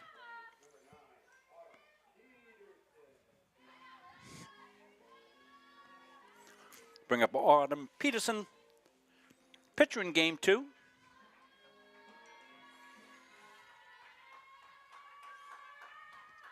Gallant at first, threat to run. That's back our way. Incoming. We had one in baseball last week that was headed right towards our open window and missed by about a foot and bent the metal on the outside. I looked at it when I came over today, Caleb. It was bent. Go, wow. I never flinched because I was looking down. We had one come in here a couple of years ago. Ended up hitting Chelsea Watson, the then assistant athletic director, on the rebound. That's up high.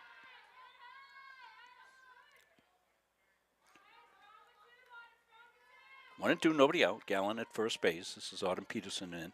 Autumn played first base in game 1, pitching game 2. That's going to go to center field. Short. That's a tough, long run. And everybody will be safe. Linkletter came in, and she's now standing at shortstop. That's how long she came in. With the wind, got that one and blew it back in towards the infield. And, you know, sure, in the priority system, the center fielder has priority over the infielders, but at shortstop, that's a long, long run for Linkletter. She's a terrific athlete and came in, but went right off the glove. So first and second, nobody out. Linkletter needs a little bit of time out there. Arabelle, as we said, the freshman from Athens, Maine. The pitch painted on the outside corner, strike one. 2 on, nobody out. Mustangs trail by 1, but they could make a statement here very quickly. It's going to be up. Maya Gallen. Maya the shortstop. Sisters on second. Olivia dances well down towards third. Peterson, the trail runner, at first base. Nobody out. McCormick in. Ground ball to second. And through into right field. Gallen will come around. She's going to score. And runners will be at first and second. So RBI single. Maya Gallen will tie it up.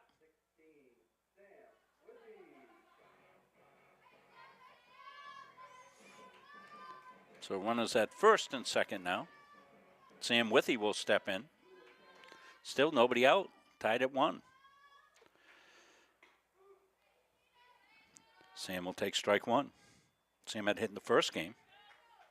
Went the other way, which she can do, and she can go that way with power. There's a lot of room out in left center.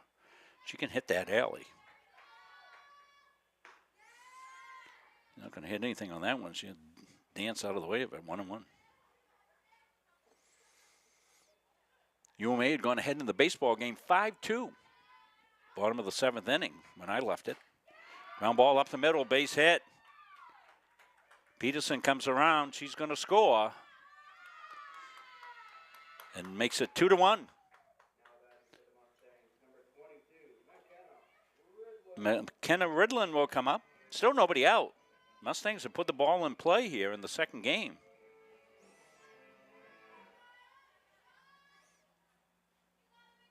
Leading at 2-1. That's blooped, and McCormick will make the play, but he dances back to the bag, so 1 out.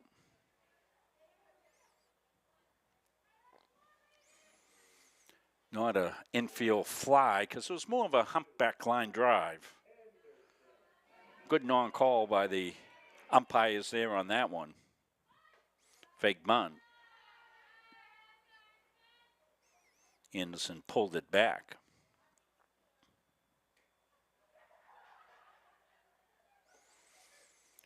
One out.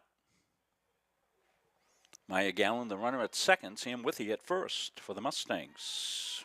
For Anderson. Just missed outside.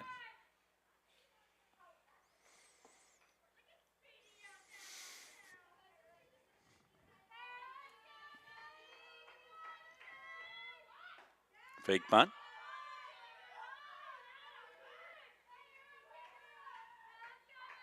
Gallen fake towards third.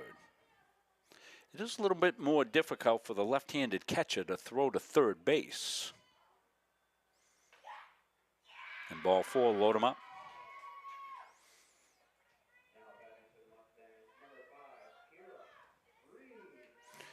Kira Green up, the second baseman.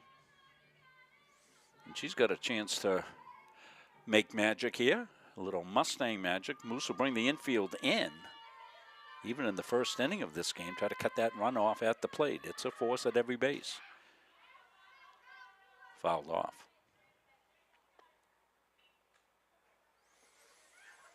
So chance, just like the Moose had, they left the bases loaded. Mustangs would like to clear the bases loaded if they can. We'll see.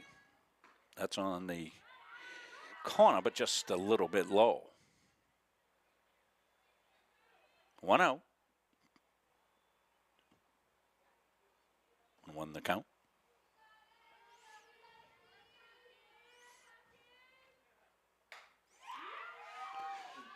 To right field. And a diving catch out there, beautifully done.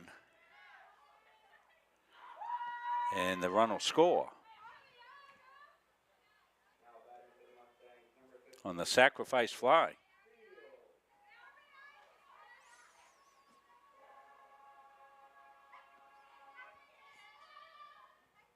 Anderson stayed at first. That was a good catch out there in a wind-blown ball.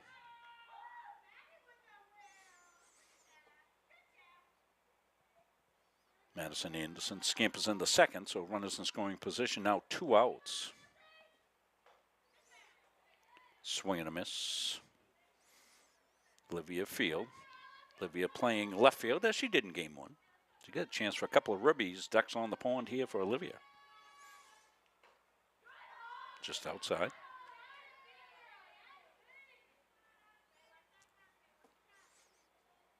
Two and two. McCormick into the wind up the pitch. Down the right field line. And caught for the 3rd out. So Mustangs come up with a couple. They'll leave a couple on as well. And we played 1 inning. Look like we're going to have a high scoring affair, 3-1.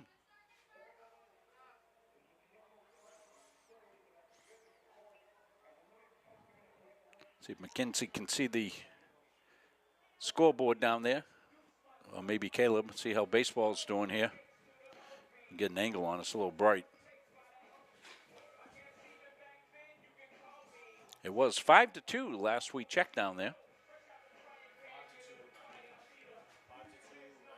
5-2 in the 9th inning. Oh, look at this. 5-2 in the 9th inning. Abdul. Focus that a little bit, Abdul.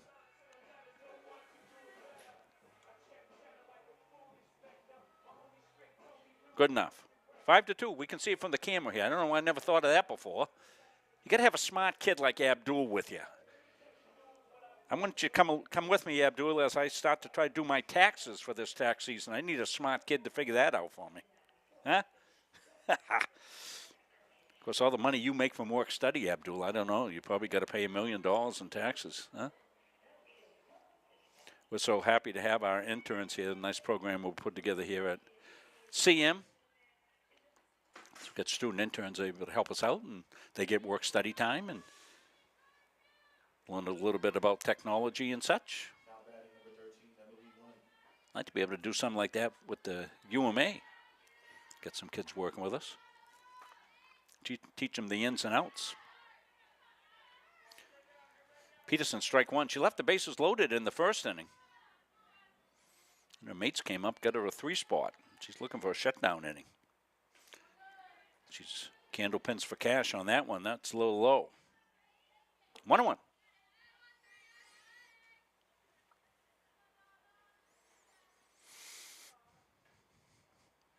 Skylar Dean had to do a little dance music on that one.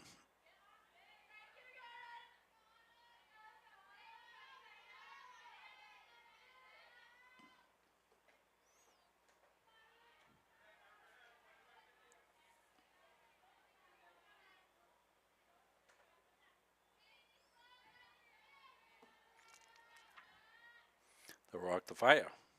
That's up high and runner at first. Now batting for the Mustangs, number 4, Katie Curry.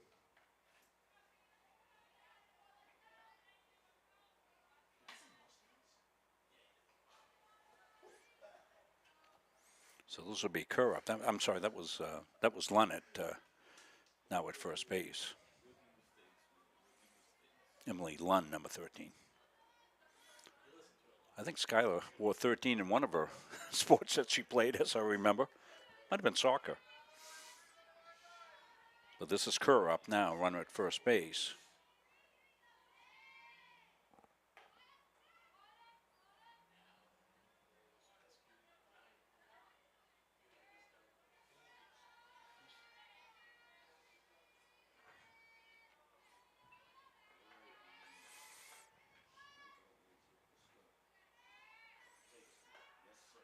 Check swing, but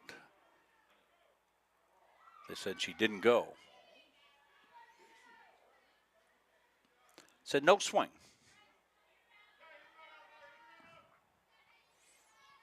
It was close, a borderline ball strike as it was anyway. Good take. There's a swing and a miss, and that will do it. 1 out.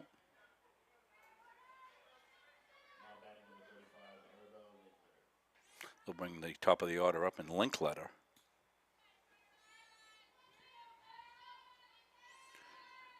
Arrowville, the center fielder. Runner at first. Popped up and out of play.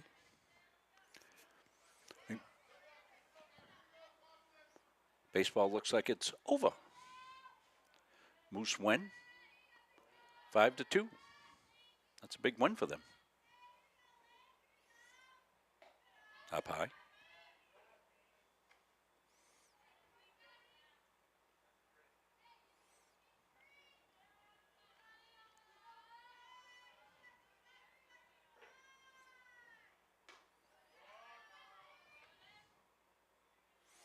Two and one.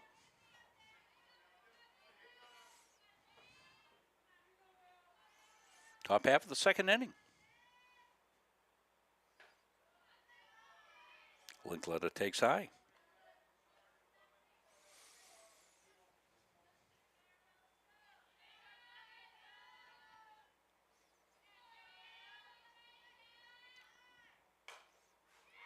Ground ball to short. Over to second for one. Back to first. Good job by Ridlin to get down and block it. They get the leading lady. 6-4 on the force out. So 2 outs now, runner at first.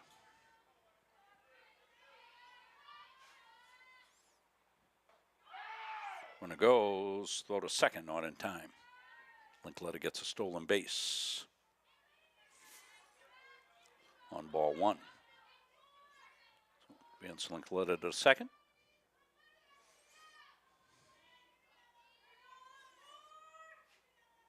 Pierre, the shortstop, looking to drive in a run. That's a base hit to left field. Throw comes home, won't be in time. Linkletter slides in safely for the second run of the game.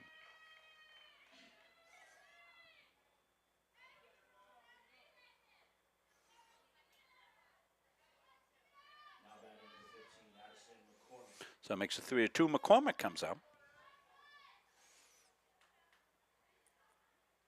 Good strong throw by Field from left field, but Linkletter just too much speed. Tough one to second base. Green up with it over to first base, won't be in time. Infield base hit. That one didn't have a lot on it. It kind of was a spinning one off the end of the bat. Made for a tough play by Green, and she stayed with it, but not able to get it out of the glove in time.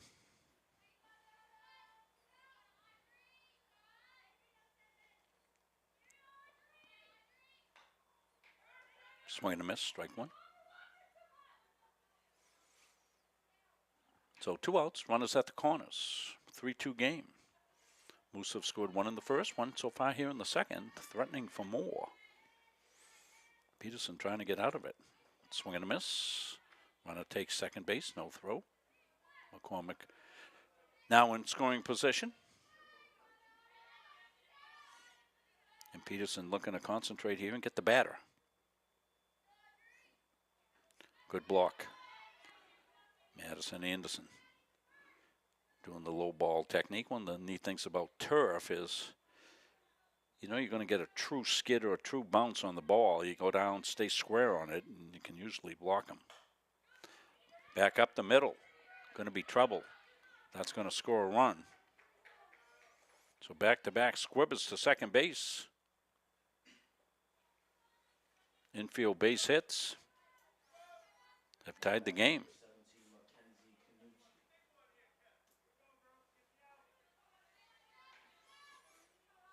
Kanuski will step in.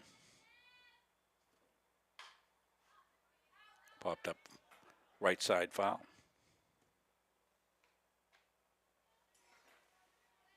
Two outs, runners at the corners.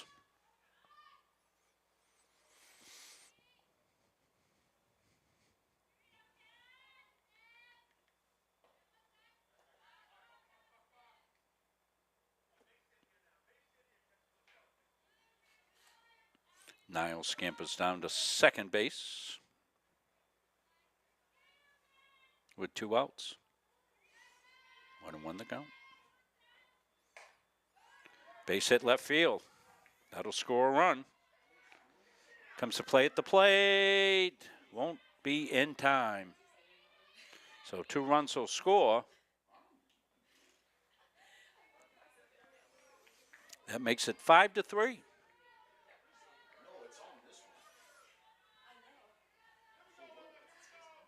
So Kanuski with a single goes to second on the throw home. Gets 2 RBI.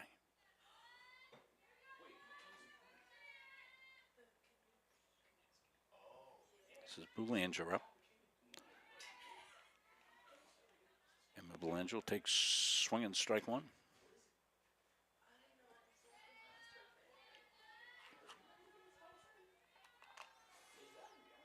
Autumn Peterson rocks, fires, swing and a miss. Boulanger down the count, 0-2.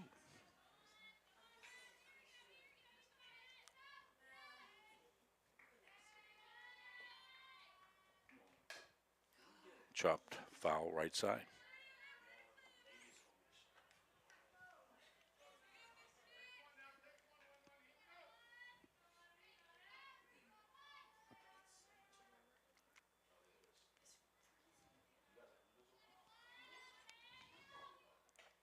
Swing and a miss. Peterson gets out of it. But the Moose have forged ahead. They lead it at midway through 2. 5-3. We'll take a quick break. We'll come back. Have more softball for you in game 2. After this. Our goal in public service is to improve the quality of life in communities. This is the Public Service and Social Sciences Department.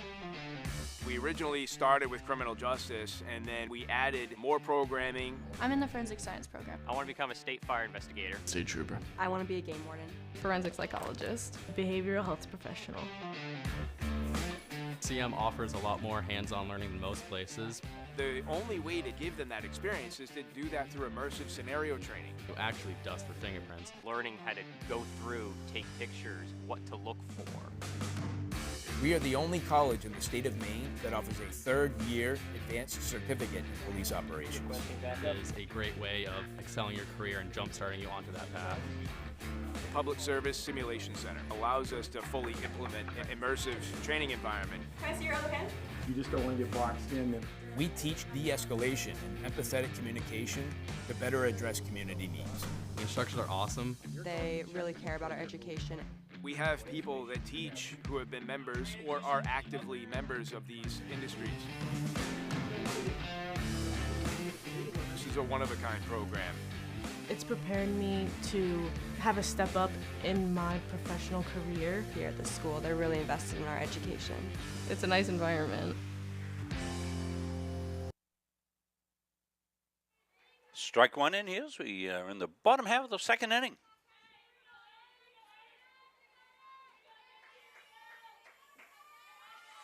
Kenzie Anderson. Foul ball.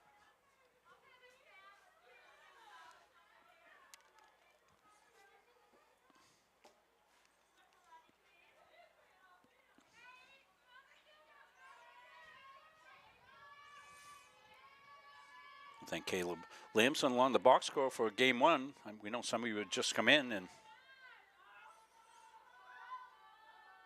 repeat hitters for the Mustangs. Autumn Peterson had 2 hits.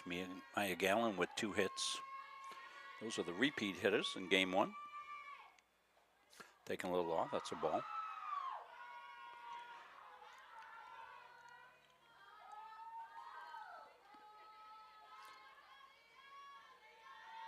Moose won the baseball game 5-2, 9-inning game, swing and a miss. And that will be 1 out. Top of the order, Olivia Gallen steps in. Popped up and out of play.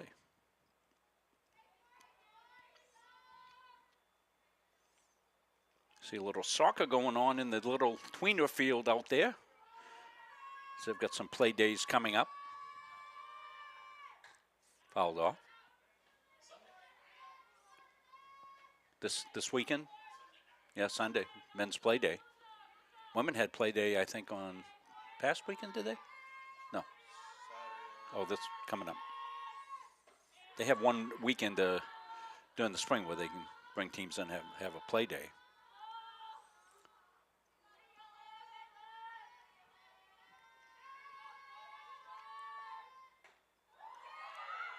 Had an ocean, but Olivia held up. McCormick's gone all the way. Pitched the 5 innings in game 1. Actually, it was 4 2/3 inning because of the walk-off just outside.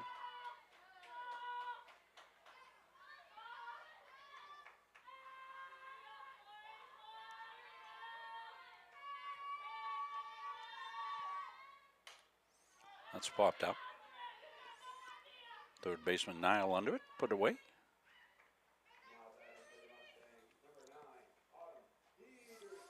Autumn Peterson, as we said, Autumn 2 hits, went 2 for 3, scored 2 runs in the first game.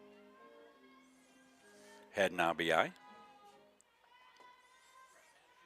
Played first base in game 1. In the circle here, game 2.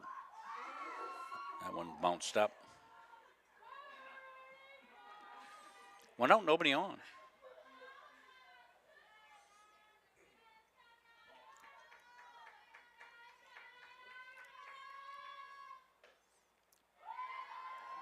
Just missed. 2-0.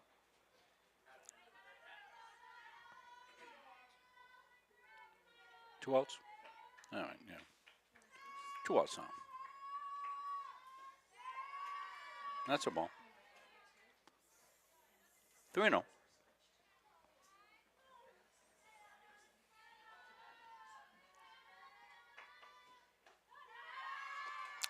And Peterson will go down to first with 2 outs. Bring up Maya Gallen. Maya, the shortstop. She had 2 hits in game 1, 2 for 3. 2 RBI.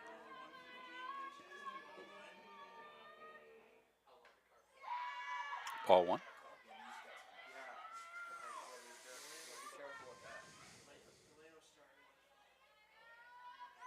Moose up 5-3. Bottom of the second. McCormick, after getting the first couple outs here in this inning, has struggled a little bit with control.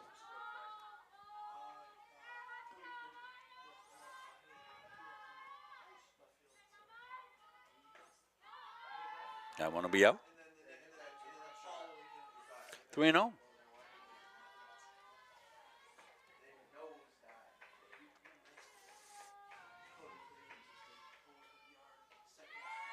And ball 4, so 2 outs. Back-to-back walks. Got the Mustangs back in business here in the bottom half of the second inning. Sam Withy will come up.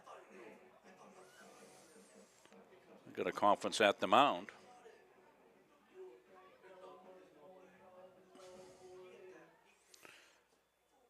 Coach Cowan out to talk to his troops.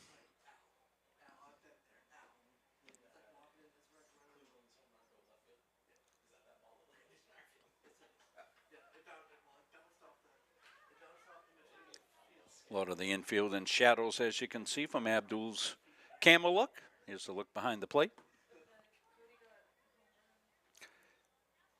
Chris, I got a mission for you when you get a second. We took a foul ball back to the backstop, Chris, and we've got a little bit of the backstop showing right here.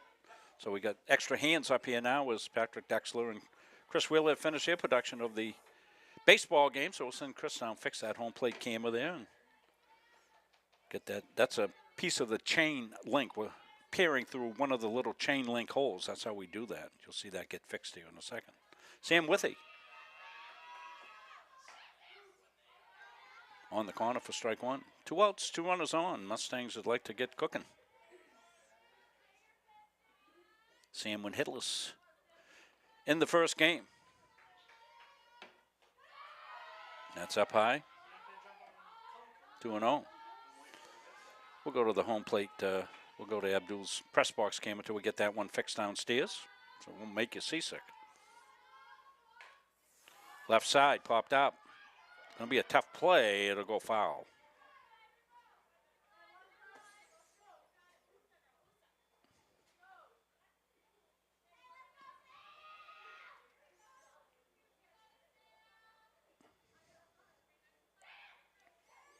So Withy will step back in. 2-1. Open stance. Sends it to left field. Linkletter came on. That was a tweener. Going to get a couple of runs. They're going to score here. Comes the play at the plate. Not in time. 2 runs will score. Runners are off on contact with 2 outs. So 2-run score for the Mustangs to tie it at 5. Withy comes through. That was one Linkletter just couldn't get to.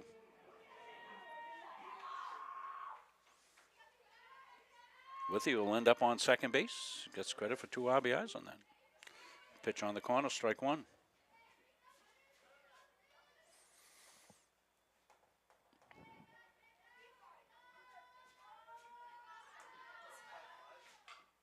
Fouled off, check swing. Bridlin down the count.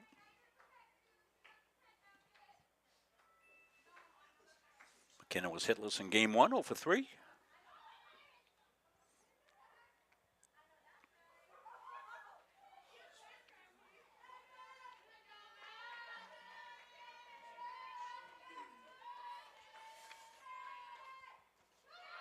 Down low and boxed around, runner advances with either third.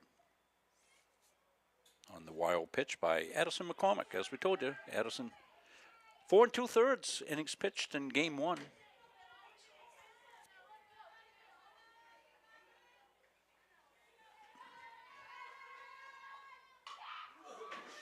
That's incoming.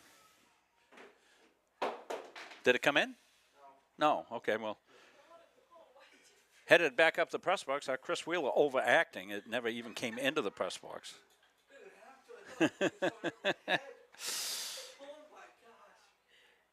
Yeah, you got to be ready up here, particularly with right-handed batters. That was exciting. Runner down at third, the go-ahead run. It's Withy. And call strike 3. Redlin down on strikes, but the Mustangs come back to tie it. We're tied at 5 after 2. We'll take a quick break. We'll come back. We'll have more here from the softball end of the complex when we come back here after these messages. At Central Maine Community College, we are building things that last. We're investing in technology, new facilities, and offering more degree programs than ever before. You can get the traditional college experience at a fraction of the cost. And for some, it's even free. Wait, did she just say free? That's right, free tuition for Maine high school grads from 2022 to 2025. Set your goals and find your path at CMCC. Let's build a future together.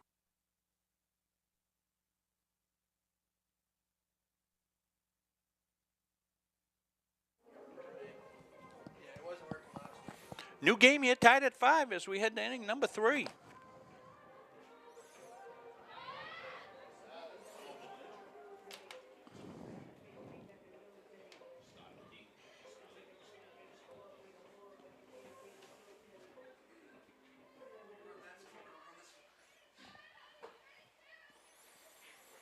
Beautiful night for softball here. Skylar Dean will step in.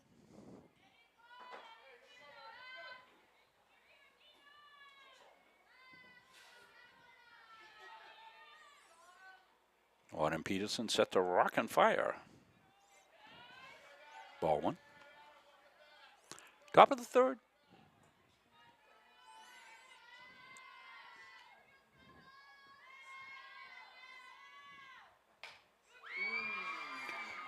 Center field, Gallen on the hop, and she runs it down as she can. She covers a lot of ground out there. Olivia Gallen, premier center fielder in the YSCC. Been past All-Star in her career. So 1 out, nobody on. Infield pretty much in shadows right now. Ball 1.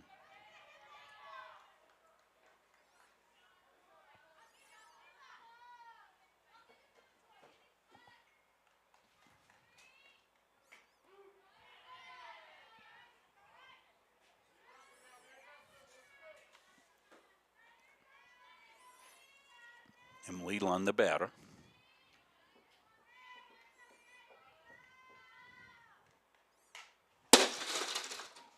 That was incoming.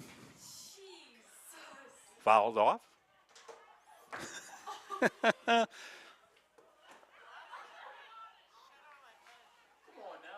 We're okay.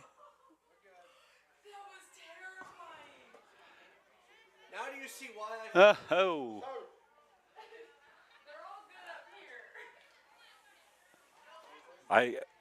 What's that? That ball came up and it broke the glass that in my booth. I don't know whether we can get a. I don't know how we can get a picture of that, but we're going to pick the camera up and show you what just happened up here. So it'll be a little jumpy for a second. We'll stay on the backs off camera. Then everybody's looking up here, making sure we're okay. There it is. That's what you just heard up here. That's supposed to be safety glass. It did not come in. So there's 2 panes of glass here apparently, an outer and an inner, right? So anyway, we're all right. But it got everybody's attention, I have to say.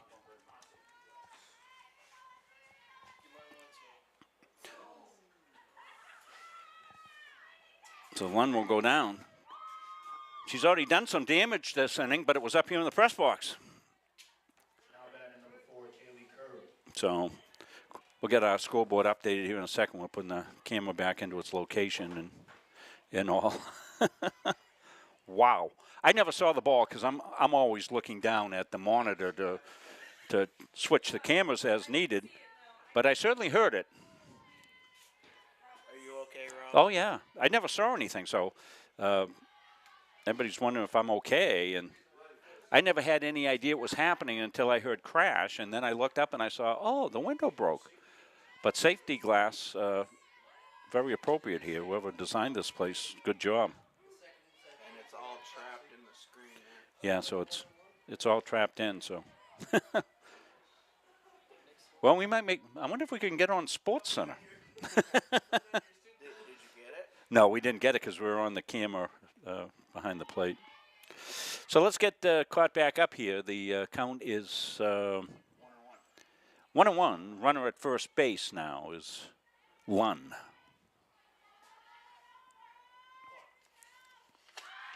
Fake bunt.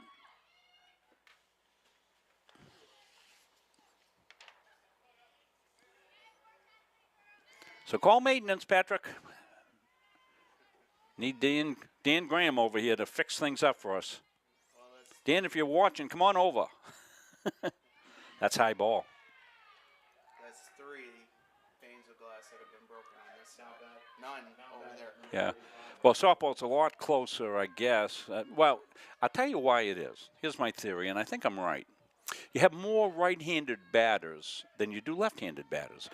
This is on the first base side, so you have more right-handed batters that can spray the ball this way, and that's why that happens. So we got runners at first and second, 1 out. Count 1-1. What's the matter? Do you have a headset? Yeah, Abdul's got it. Yeah, now, maybe next inning you can jump on Patrick. Patrick's freed up, and we'll use him. We're going to do it, but we got a little bit discombobulated with the glass breaking up here.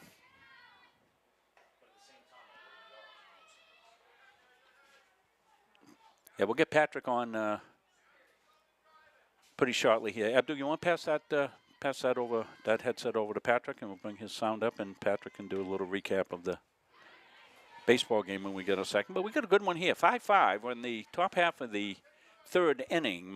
Mustangs came back to tie it at 5, and the Moose have runners at first and second, 1 out. This is Linkletter, the leadoff batter, and she's a good batter, good athlete. So make some plays in center field already.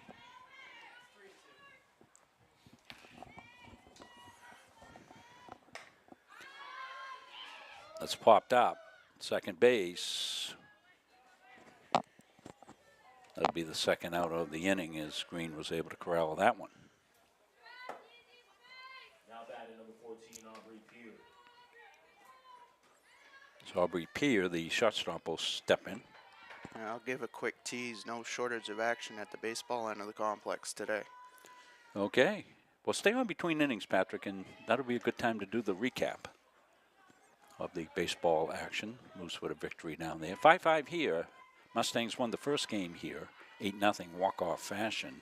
8-run rule. Popped up.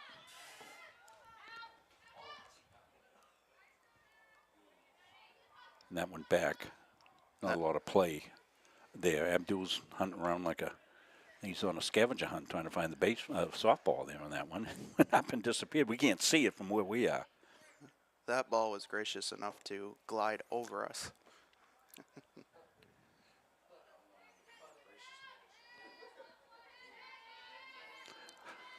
Well, there's a reason I leave the glass closed. That's inside. 2-1. Top of the third, 2 outs. Peterson's been in and out of trouble. He continues to battle. Longwood with a good first game. Right center field. Actually, right field. And catch made there, and Withy puts it away, and that will do it. So, 5-5. We'll stay right with this, and we'll get a recap of the action. 9-inning game down at the baseball end of the complex, Patrick, and you and Chris are down to cover that one. And the Moose came away with the victory. It was a close, hard-fought game for a while, and Moose pulled it out. Yeah, and there was no shortage of action. It went all 9 innings exactly. And it was early. Cody Cleveland, a 2-run shot to left, which you probably saw the baseball one hop and come over onto the softball end of the complex here. Well, I was wondering who did that. Yeah, who got that hit. That's a tremendous shot there for Cody, the freshman. Terrific athlete, played soccer in goal here. Came out of nowhere to become the soccer goalie and the national champions. That's pretty darn good. And also tremendous baseball player. He now has nine extra base hits and 23 at-bats in the spring. That's a pretty good slugging percentage right there, buddy. And the Mustangs looked like they were going to run with it through 5. They're up 2-0, top of the 6th. The Moose get a run off of not an errant throw, just a throw to the wrong base, throwing behind the runner David Jinks, who was already a third of the way down heading towards home. The throw comes to Hayden Durrell, and Jinks scores, making it 2-1. And then the Moose exploded for 4 in the 7th. Yeah, I saw the 7th inning. I was down working on the backstop. Came to get that back. I don't know if it ever worked out, but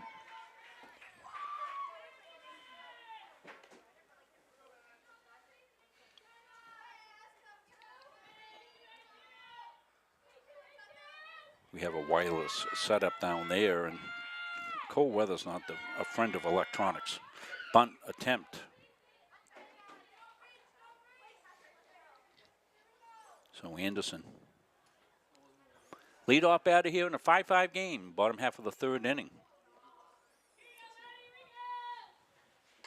Anderson will pop it back out of play.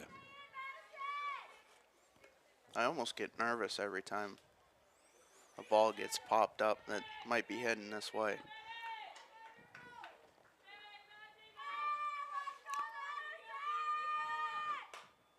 Popped up in the infield, and McCormick will take it. 1 out.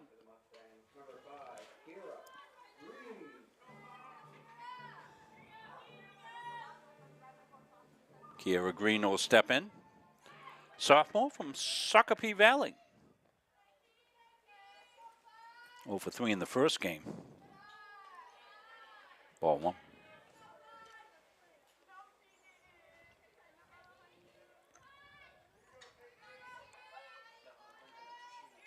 Turned out to be a beautiful day to play. A little cool, but not bad wind. Right side.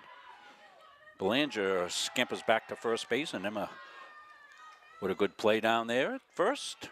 Makes it 2 outs. Yeah, to go off that. You don't get too many days like this in April, and you just have to take advantage when you get them. Yeah, I was kidding with Coach Cowan when I went over to get the lineup. I said we should play a double header today when we get the good weather, because it doesn't look like it's going to last forever.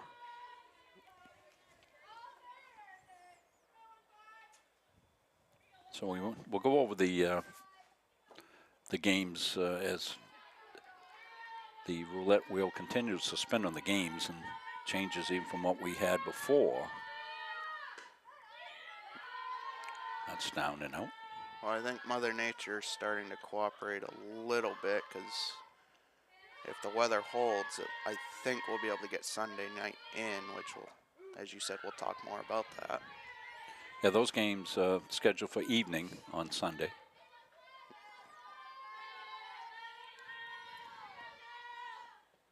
Is that due to soccer being out?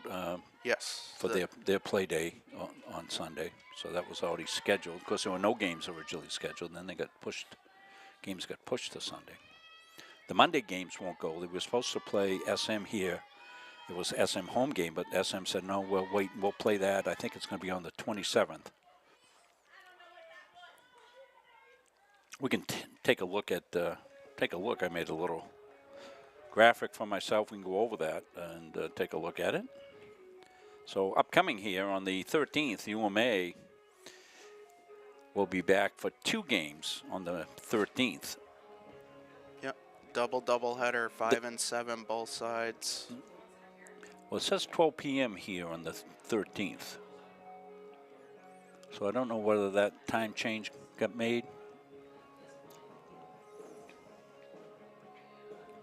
We can check that right now, let people know, because people watching the game here will be certainly interested in that. We'll go to the baseball schedule. Online, take a look.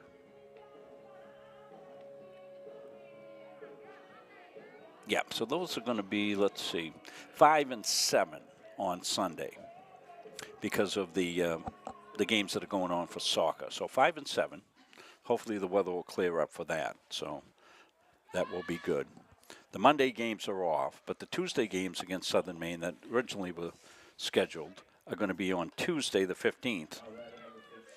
And those will be double headers starting at 3:30. Second game 5:30ish. So that's what we got coming up here. Moving on. So top 4th inning. 5-5. Good game here. Can still see it's sunny. See Sam Withy down at third base trying to shield her eyes as the sun's right in her eyes. McCormick will take a strike. Sim McCormick all the way in the circle. Addison McCormick. That's drilled. And Gallen will stream over, and she gets another put out. As we said, she covers a great deal of ground out there. Not as quick as she was before knee surgery.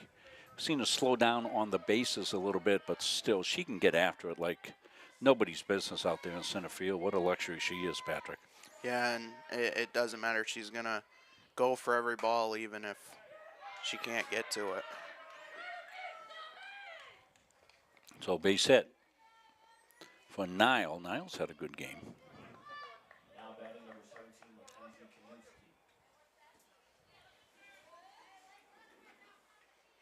Kinsey Kowinski comes up. She's a catcher. She's done a good job behind the dish.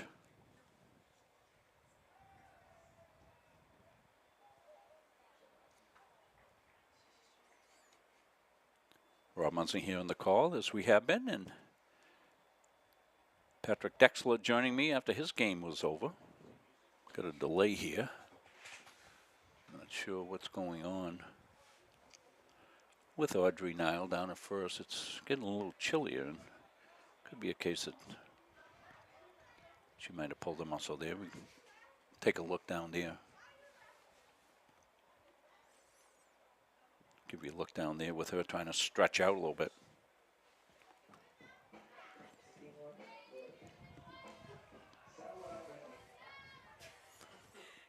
Dick McElhaney asking, do the Moose have home fields for baseball, softball? Yes, they do, Dick. They're going to play at the Piggery Road Fields, and You've been up in the Central Maine area, I know, for a long time. You know what those fields are like in the spring.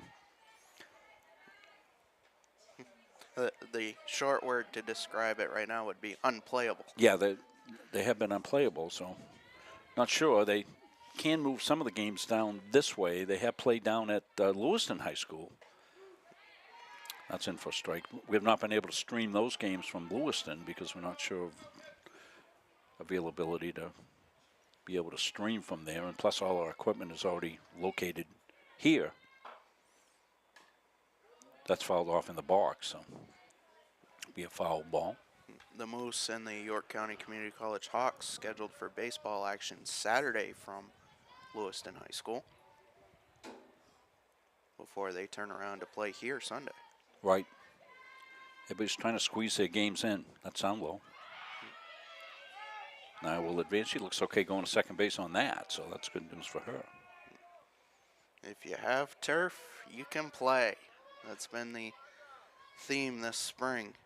Well, less than 24 hours ago, this thing was on with snow, so you're absolutely right. In the fourth inning, top half of the fourth, good game here, 5-5. Mustangs won the first one in a walk-off, 8-0. Want to thank Chris Wheeler coming in after. Of course, Chris got to stay because he got to ride home with me, but he's doing the scoreboard, so that takes me off that task. May be able to even get a replay or two in. Patrick joining me here.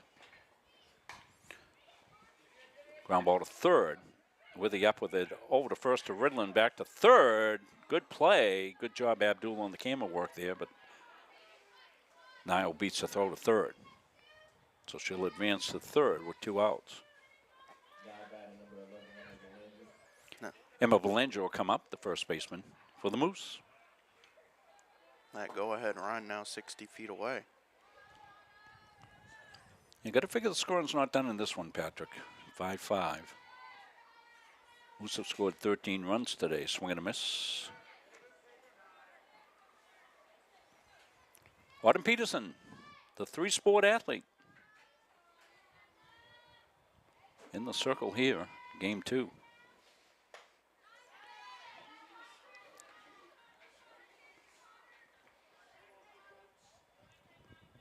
Played women's volleyball, basketball, and now softball for the Mustangs.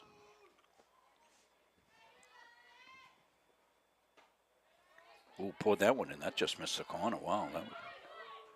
Play at the plate. And got her.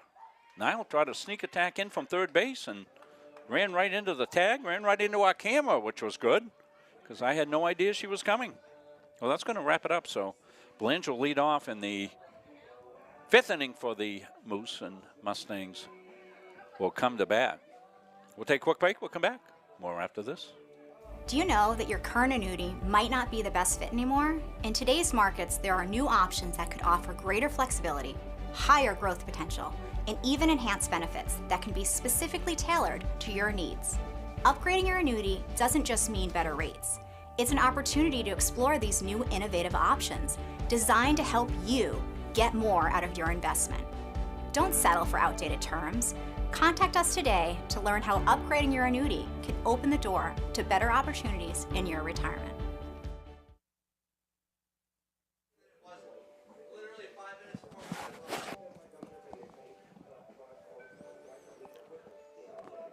We'll move bottom half of the 4th inning.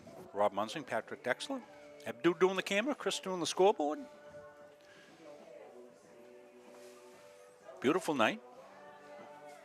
Just about 6:30, just a little about an hour into this one. First game went short, so we did start the second game at about 5:30. So that was pretty good. Doesn't often happen that you go 3:30, 5:30, but it did. Baseball game, full 9 innings, just over 2 hours. We didn't start till 3:45. Was the first pitch over at that end. There's been some excitement here with the complex. Probably the most exciting thing was this ball that came flying up and hit the hit the glass.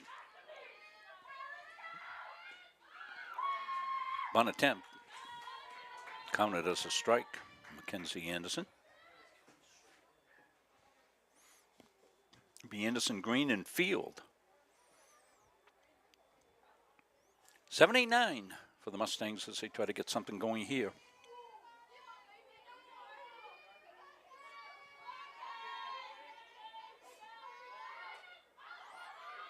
That's popped up and out of play.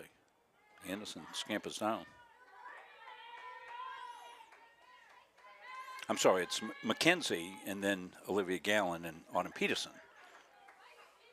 9-1-2.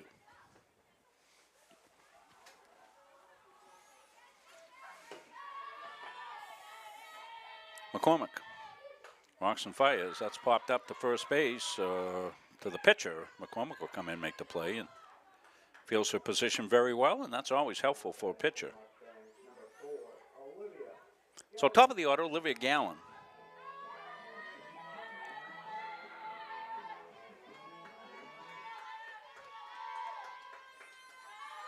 Five. Gallen trying to get something going. She'll pop it up. Out of play.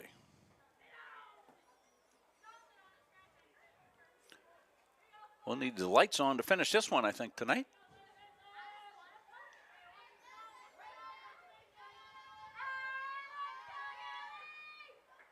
Little change of pace, just outside.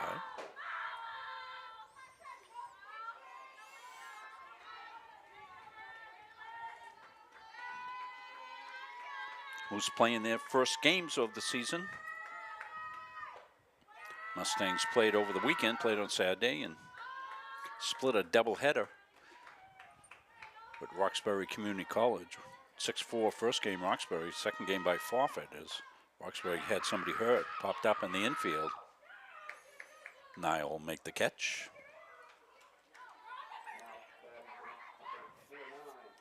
Autumn Peterson, the pitcher, will step in. Looking for a little two-out magic here for the Mustangs.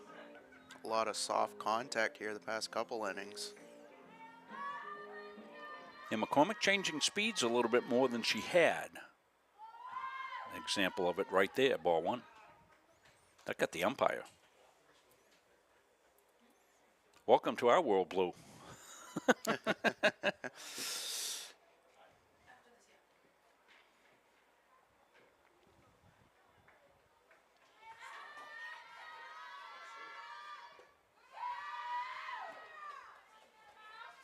I mean, I want to take a picture of that, bring home to let my wife know that I've seen action. Ground ball first base side, and the lanes are all over it. Already taken care of for you, Rob. Yeah. Well, stay right with it here. A reminiscence of your battle. Oh, geez. Yeah, there we go. If you're just joining us, what we're talking about is what 2 innings ago, Emily Lund launched one up here to a foul ball that crashed in the window. Luckily, it's safety glass, and it all worked out okay.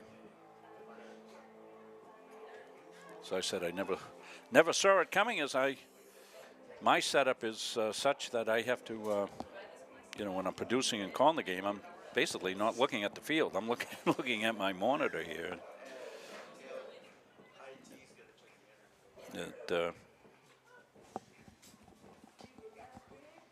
I might even be able to show you this.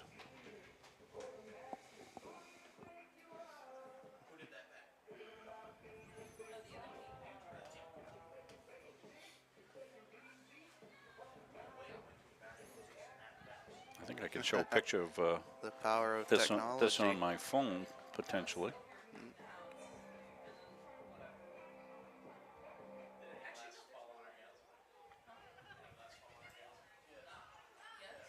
We'll try and maybe do that between innings.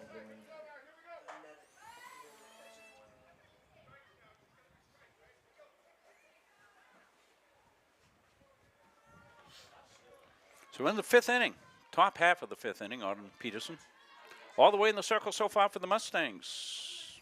Edison McCormick, her counterpart, all the way for the Moose.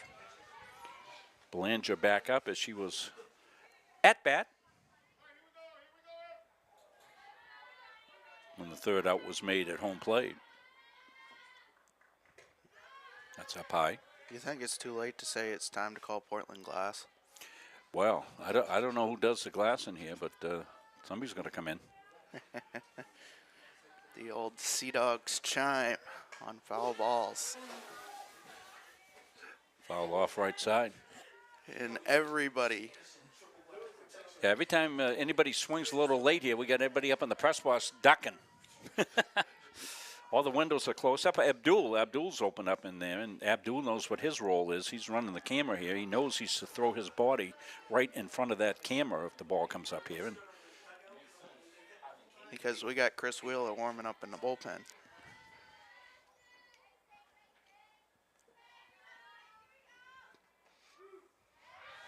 on the inside corner for strike. You actually have about 4 or 5 people that could run the camera if Yeah, need be. we went from just Abdul and me. It was Chris Needaway here for several innings in the first game, and then Abdul came over. So base runner Belanger at first.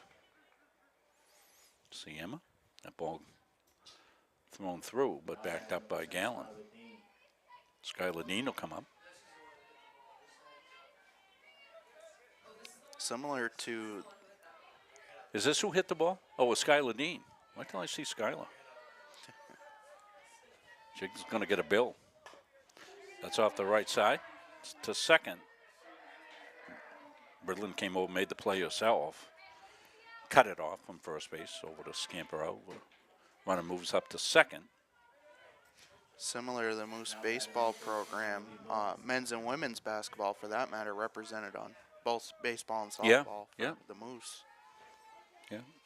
Skylar Dean's a 3-sport athlete. She also plays soccer. Ball one. It was John Knopfel who played men's basketball over the winter. Yeah. It was the go-ahead run for the Moose in the top of the 7th. John, an excellent student as well. I believe he got awarded as a student athlete during the winter season. Not sure if that was YSCC or it might have been USCAA? Yeah, USC. All academic? Yeah, it's all academic, John. Tremendous student athlete. Sophomores in their 2nd year or seniors in their 4th year, if you have a 3.5 GPA, you are recognized by the USCAA for all academic. My academic record, I often made horrible mention. That's going to be ball 4. So another runner on.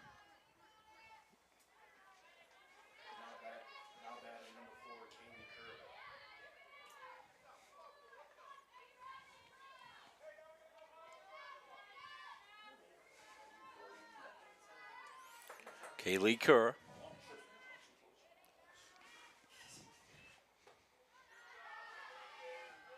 Up high ball one.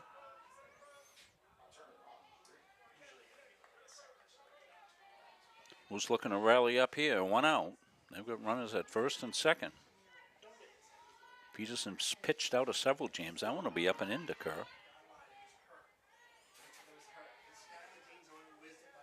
Kaylee Kerr, freshman out of Warren, Maine. I would guess that would translate to Madomic Valley, who has an excellent. That's exactly what I was thinking. Excellent softball program over the years. Out just a little high. After I was just looking at the Gardner softball schedule, pick up some games. That's one of the games I noted. Gardner Madomic, that's usually a good rivalry. Softball, Gardner's going to be good in softball again. And ball 4, so base is going to be jammed. What's the magic date Just this 1 year out. for Gardner Coney? It's towards the end of the season. I believe it's actually the senior game towards the end of the season, so we'll definitely do that game. That's going to be at the end of May. We won't pick up our high school schedule for Muncie Meeting until we get done down here because all our equipment's here. Speaking of equipment, we may have to, I got to check with Caleb. We may have to remove this stuff to fix the window. Do you think, Caleb? Yeah, so. Don't really, probably want to check, make sure there's no glass in it. None of it came in. It was remarkable that it never came in.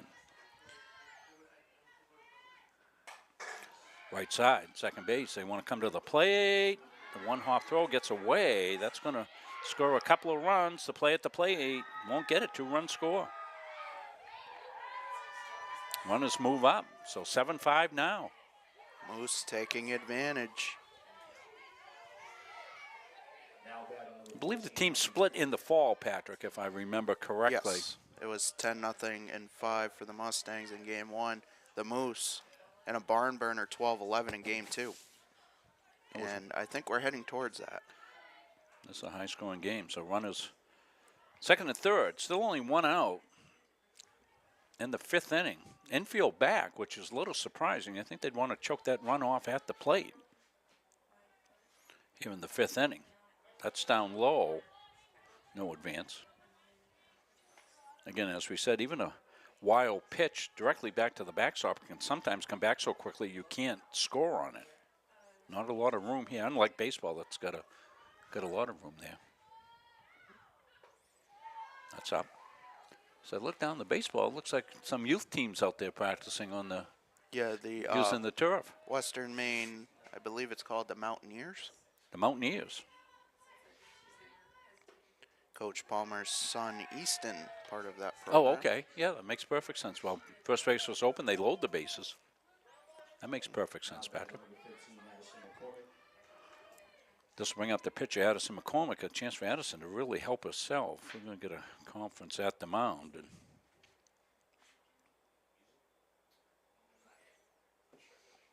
well, we have a quick break here, something to talk about, Rob. The first weekend in May, Sunday, May 4th to be exact, we have the YSCC softball championships here. oh, really? They're going to have a championship this year. Good. There's enough teams. Yeah, I know they talked about that in the past and never really came to be, but. Yeah, 4 teams will make it. Yeah. And we'll have 3 games here. Well, then I guess we're streaming that. That's great. Good to hear. We'll be able to put a full crew together there. You know what we should work at is we should work at getting a center field camera up. That nice PTZ camera from soccer season. Actually, I have a new one coming. Oh, Yeah. even more presents. Yeah.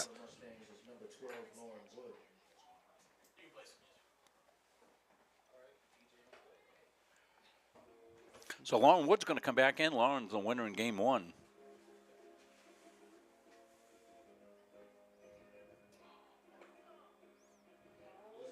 See her in the circle. Shutout ball through 5 innings in game 1. Got the win. She was our Edge Nutrition Player of the Game for game 1.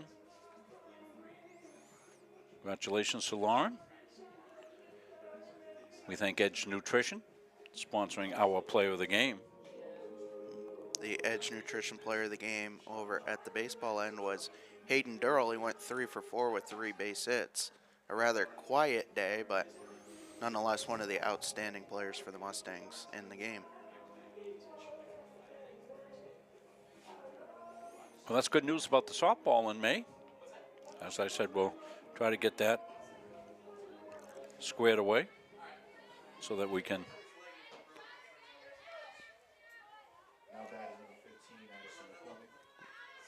And we'll, if we get a chance in between innings, we can talk about potentially the double elimination format of the baseball championships.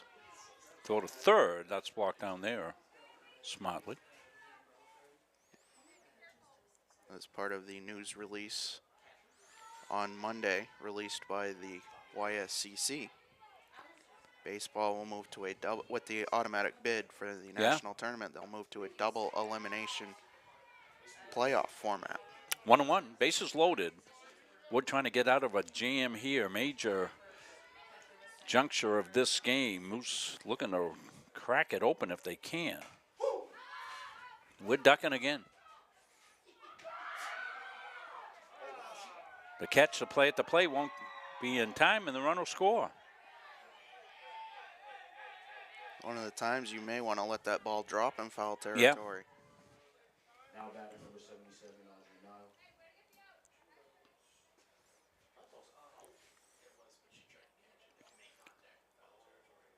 So Coach Cowan out for a conference. I'm not sure what that's about. Abdul, give me a good look at that. I can see maybe what he's petitioning for is if the player goes out of play to make the catch, it's 2 bases. Yeah, it is. Yeah. And of course, we couldn't see that because we're blocked out there. But yes, if you take a live ball to dead ball territory, it's a 2-base award, which would mean the runner at second base would also score on that play. And the sacrifice fly would be null and void. Right.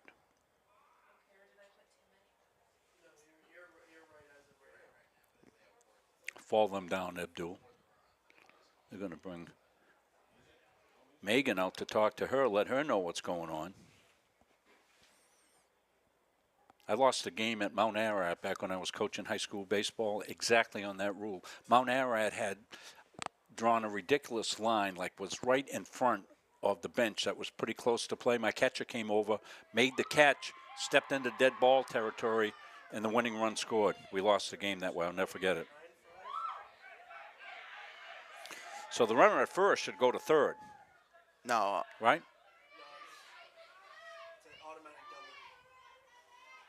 No, the catch was made, right? If I'm not mistaken, the catch was made, but... Was she on first base at the time? No, now you got me confused. I know the 2 runs would score, but... Yeah, the two base award. If she's at first base, she should be at third base. That's my thought. It's a 2-base award when you take a live ball to dead ball territory. A lot of people don't know that rule. That was a good pickup, Patrick. Of course, we didn't see the ball go out of play, so we had no idea that that was the case. We thought it was a catch and sacrifice fly. So now it's 9-5.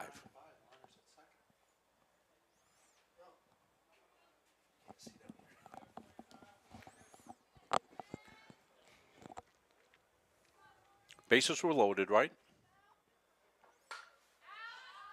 It's popped up out of play.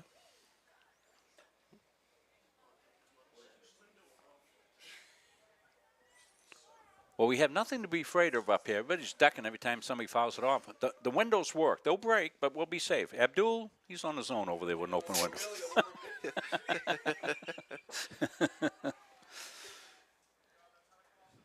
Yeah, we're having some fun with it. We hope you're enjoying this. And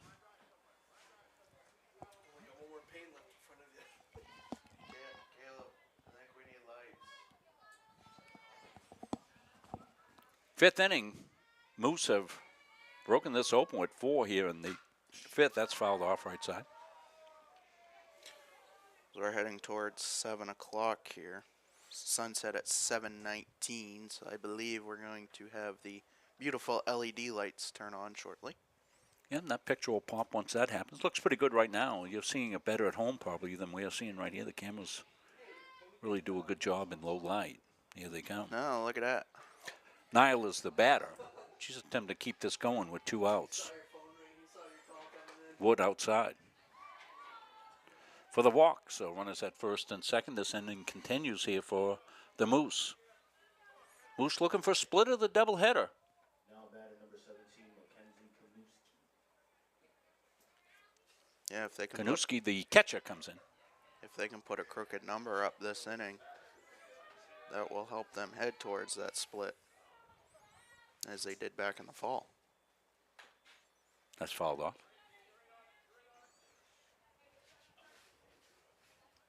Well, we speculated up here in the press box that with a shortened game in Game 1, that Longwood may indeed come in and pitch Game 2 just like McCormick did. You may see the same 2 pitches. Well, she's in, but she didn't start. She's in relief of Autumn Peterson. Peterson on the hook for the loss. That goes to center field. That'll drop in. Runner will hold. Runners move up a station, and the bases are jammed.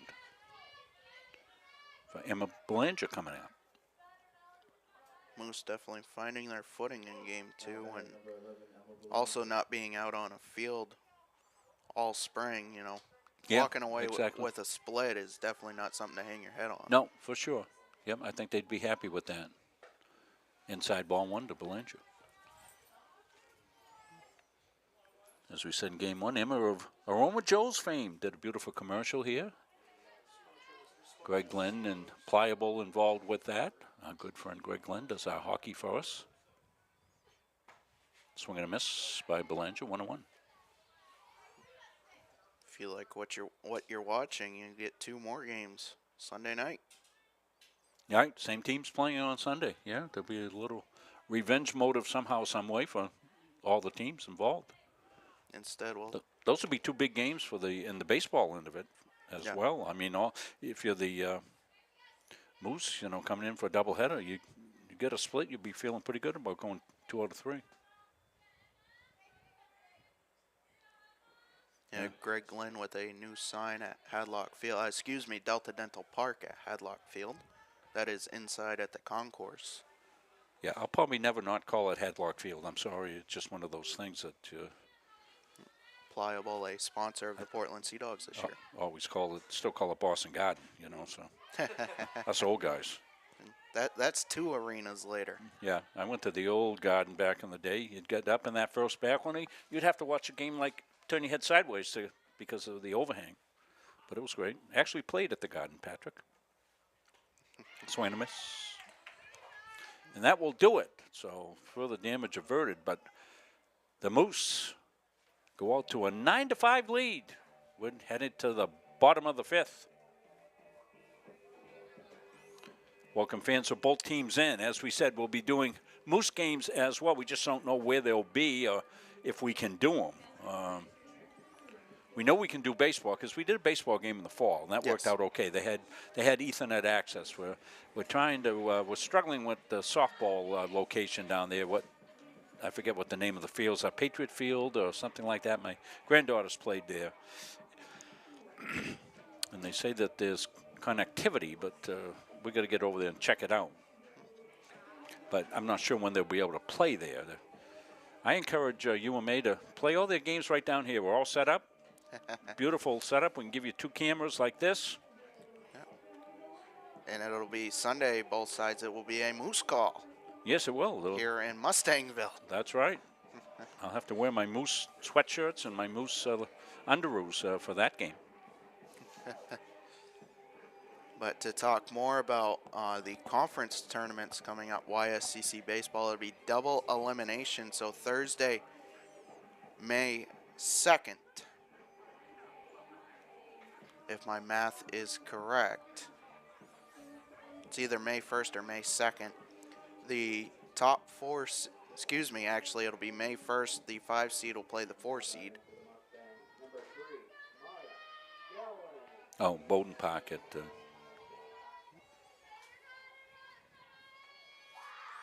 for softball. Okay, I'll have more details in a second on that. Stay with that thought.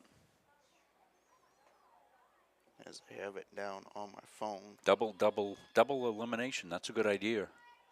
So be playing a lot of baseball. You better have some pitching depth. Play double elimination tournament. That's deep to center field. That's going to be extra bases. One hops the fence. Gallen coming around third. She's coming to the plate, and she's in. A home run for Gallen. Let's look at it. Just didn't stop. She had her mind made up at second base that she was going all the way, and Maya, no hesitation coming around. Downshifts there halfway through. And here comes the throw. She's in with a beautiful slide at home, and you saw it one hop the fence.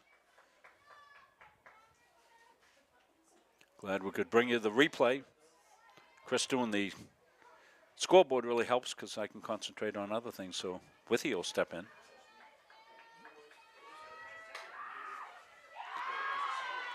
(9-6). We'll change that score in a second. Base hit by Withy.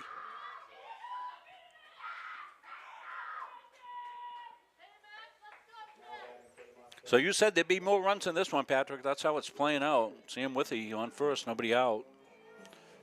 McKenna Ridlin will step in. McKenna, the first baseman this game.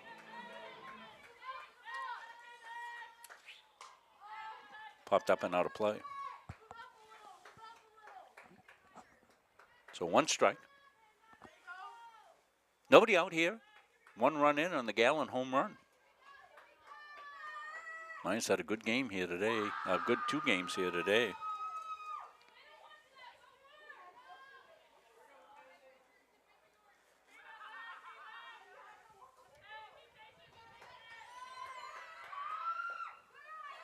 Just up.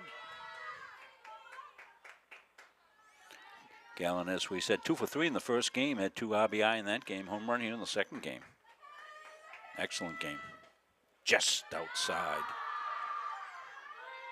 I just noticed something, Robin. It's not something you see very often. A left-handed catcher. Yeah, we noted that in the first game, and Kinsey's done a good job in behind the dish. We saw her in the fall as well. That's right back, right at our camera. That's not good. That's not good at all. Oh, it's back. It's coming back. A very aggressive shake, rattle, and roll. Wow. The camera went black. My hat came up to my throat. I was about to submit my retirement papers. Cable may have come loose, is my guess. Chris has gone out to check on it. That's my guess. Administer CPR if necessary. I'm guessing the cable came out. Looks like it's back. I saw one of those major league cameras that they'd probably go for like $1 million, take a ball directly. And that ball might have been touched in fair territory. Let's see. No. Foul ball. Not touched. 9-6. Quite a game going on here. Want to remind everybody that Facebook is being temperamental these days as far as putting the games out. They only allow you to put one game out.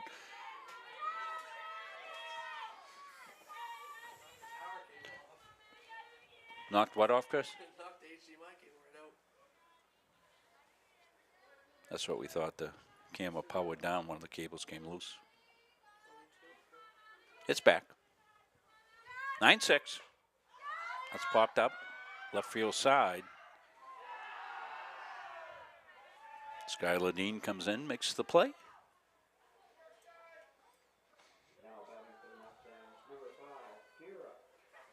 So Green will step in, the second baseman. Mustangs have got one back here in the 5th inning. The home run by Gallen. One hopper off the fence in right field, right center. She scampered around with her great wheels.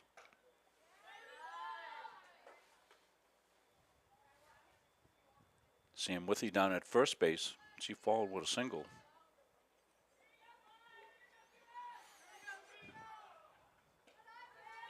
That's a ball. We started the doubleheader at 46 degrees, so it dropped 5 degrees, 41. Not too much wind, so it's, comparatively speaking, pretty comfortable. The neat thing, all these kids on both teams, Patrick, I don't know if you've checked the rosters out. They're all Maine kids, so they're used to this spring weather on the Conifer strike. I'll be able to join you for softball coverage next Friday when they take on the Community College Rhode Island Knights. Doubleheader action. Fouled off right side. Where'd that one go? Into the dugout? Into the dugout. Stay loose.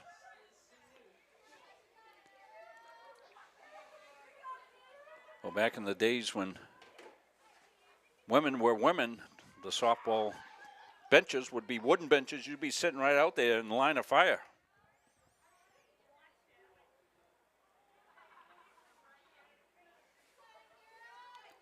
Our baseball coach used to sometimes say, keep your gloves on, guys, if you're on the bench. And protect yourself. The equivalent of the backup hockey goalie keeping his glove on the bench. Yeah. First and second now, 2 outs. Mustangs looking to rally up with the 2 outs. And I've actually seen a backup goalie take a puck to the face, Ooh. wearing just a ball cap. Kira Green will step in, trying to keep this rally going with 2 outs. She'll hit it to second base. Force at second, easily made there as Kurt jumps over, makes the play. So I have the format of the baseball tournament. Okay, we'll stay right here with it then, Patrick. Wednesday, April 30th, the 5 seed will play the 4 seed in a 9-inning game at the higher seed. the winner advances to the semifinals the next day, where 4 plays 1 and 3 plays 2 at the higher seeds. So we have a chance for a home game May 1st here. Oh, really? Okay. The makeup date would be the next day. Then from that point on, the rest of the action moves to Old Orchard Beach, in which you have an elimination game between the 2 losers of the quarterfinal games will play. Yep. Then the 2 winners will play. And then an elimination game where the winner of Game 3 plays the loser of Game 4. And then championship Saturday down at Old Orchard Beach. And if everything goes correct, then we play Sunday here for softball. Well, there you go. Lots of things happening. Long story short, 4 long days for.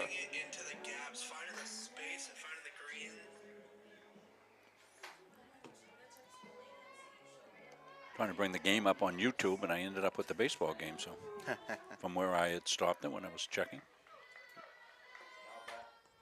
And a quick note, some Red Sox news. Yasmani Grandal signed a minor league deal with the Red Sox today. Who did? Yasmani Grandal, a catcher. Okay. Yeah, they got a little catching problem there with Wong being out with a broken hand. Grandal will report to AAA Worcester. So in the top of the 6th inning, 3-run lead. Moose looking to get more going here if they can. I hope you're enjoying this one. Wherever you're watching. These games are always out on MunseyMediaSports.com, and I believe that's where the link is for UMA. They link that right in their website. Swing and a miss. Skylar Dean down to 2 strikes.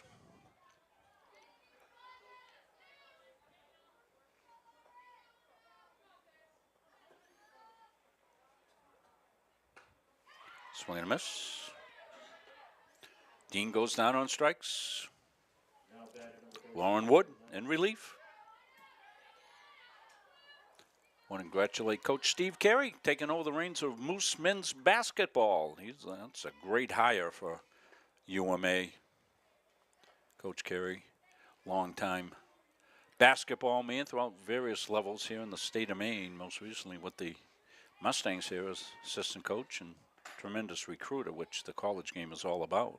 Yeah, and I think you hit it exactly, Rob. The fact that he is a tremendous recruiter, just hiring him will put the Moose in contention for next year. Well, good luck to Coach.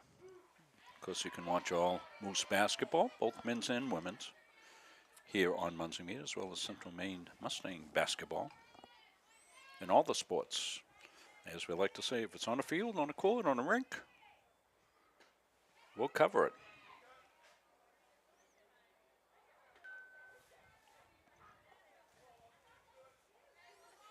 So Lund, everybody kind of thought that was 3 strikes, just 2 strikes.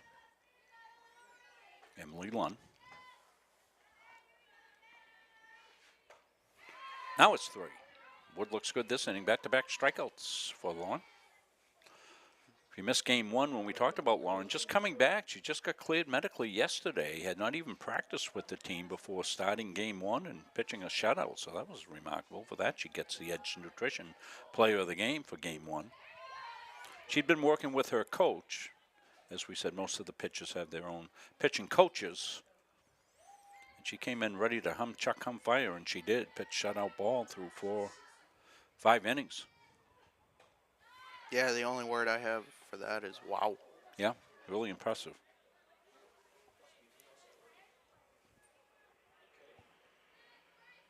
Brings her own rosin bag with her. I always found as a pitcher using a rosin bag on a cold day, really, doesn't do much. You need a little bit of perspiration. Get that good sticky feeling. We used to have can spray of sticky stuff. I used to spray it on my fingers from my curveball. Down to first base, and Peterson will step on the bag, and that's a quick inning for the Mustangs. So we'll take a break. We'll come back. we'll find some more chatter. Let you know about what's going on around here in Mustangville when we come back after this. At Central Maine Community College, we are building things that last. We're investing in technology, new facilities, and offering more degree programs than ever before. You can get the traditional college experience at a fraction of the cost, and for some, it's even free. Wait, did she just say free? That's right, free tuition for Maine high school grads from 2022 to 2025. Set your goals and find your path at CMCC. Let's build a future together.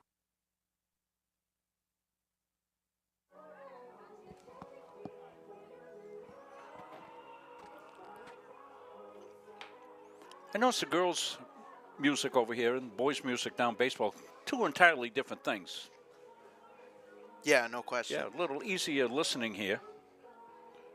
Mackenzie Destin doing the boogaloo over there. maybe the Watusi, the mashed potato. I bet he could do the limbo too.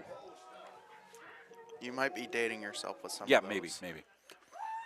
Dick McElhaney, if he's listening, he likes those. He gets them all.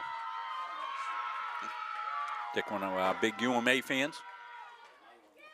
Goes to most of the basketball games in person, he and Pete Dixon. Good buddies.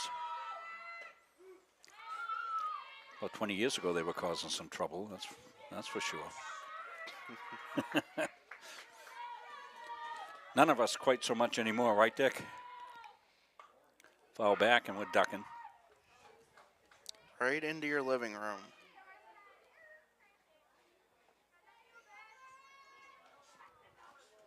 Backstop camera doing a great job for you tonight. Really gives you a great view. Another one came our way. Landed on the bottom part of the window sill just under the camera. Right down there, Abdul.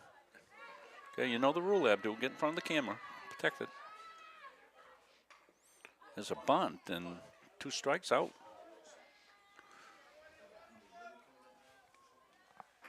So bunt attempt with 2 strikes foul. Batter's out.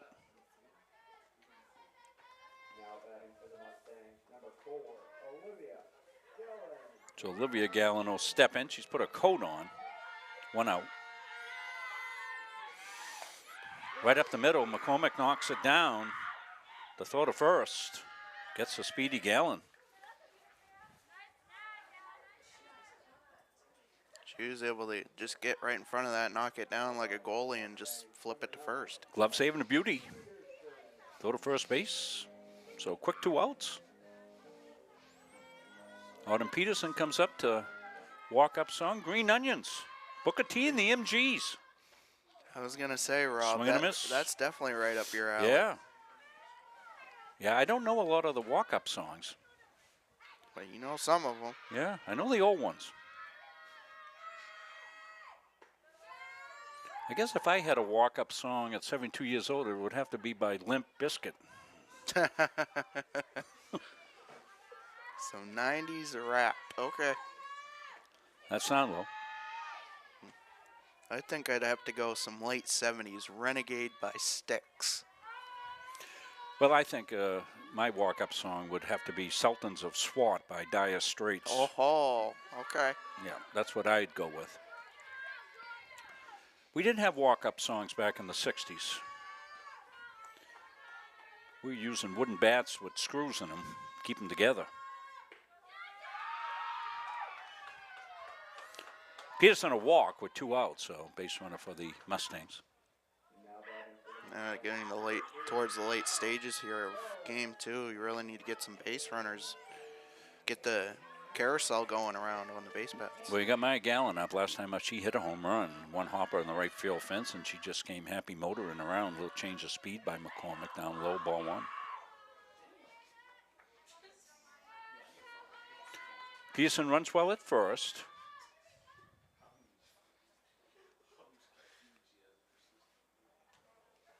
Don't know what that was, but came out with a little word.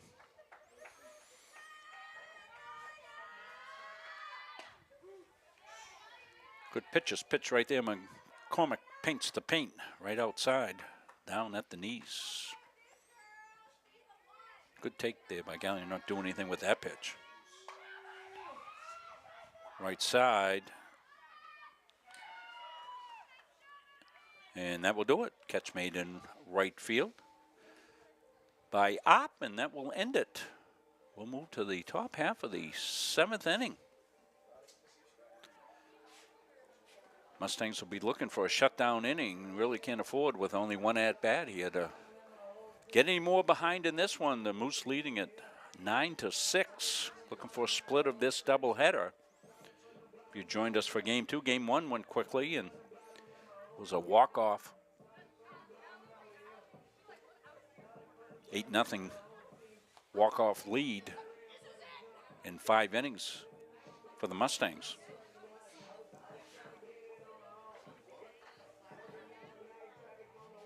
Lauren Wood with the one hitter. An impressive game for her. The only hit in the game was by Linkletter.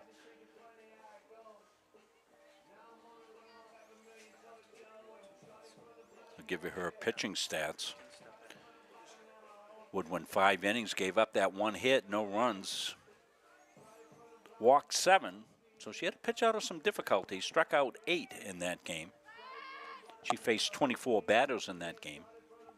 Addison McCormick in that game went 4 1/3, 7 hits, 8 runs, 5 earned runs, 3 walks, 4 strikeouts. Gave up the home run. Linkletter will lead off here in the top of the 7th inning, top of the order here for the Moose. She'll take inside ball 1.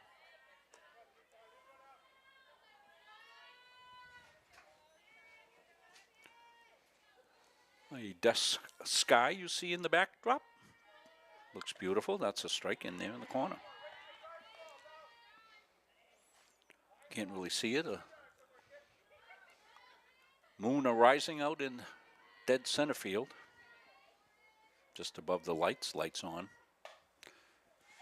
Down to second base. 1 up, 1 down. I'm not sure. Linkletter's down.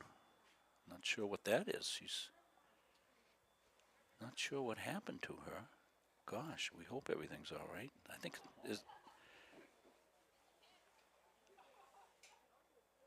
did her hands get stung with that? Yeah, I was gonna say it's got the bees in the hands, maybe. Yeah. Well, that pitch rode in on her. Maybe she got bat and bat in hand.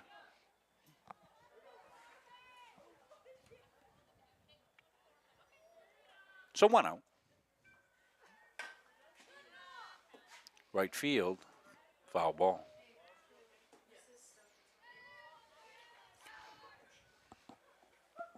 Well, make your plans for Saturday. Open house here at Central Maine Community College on Saturday.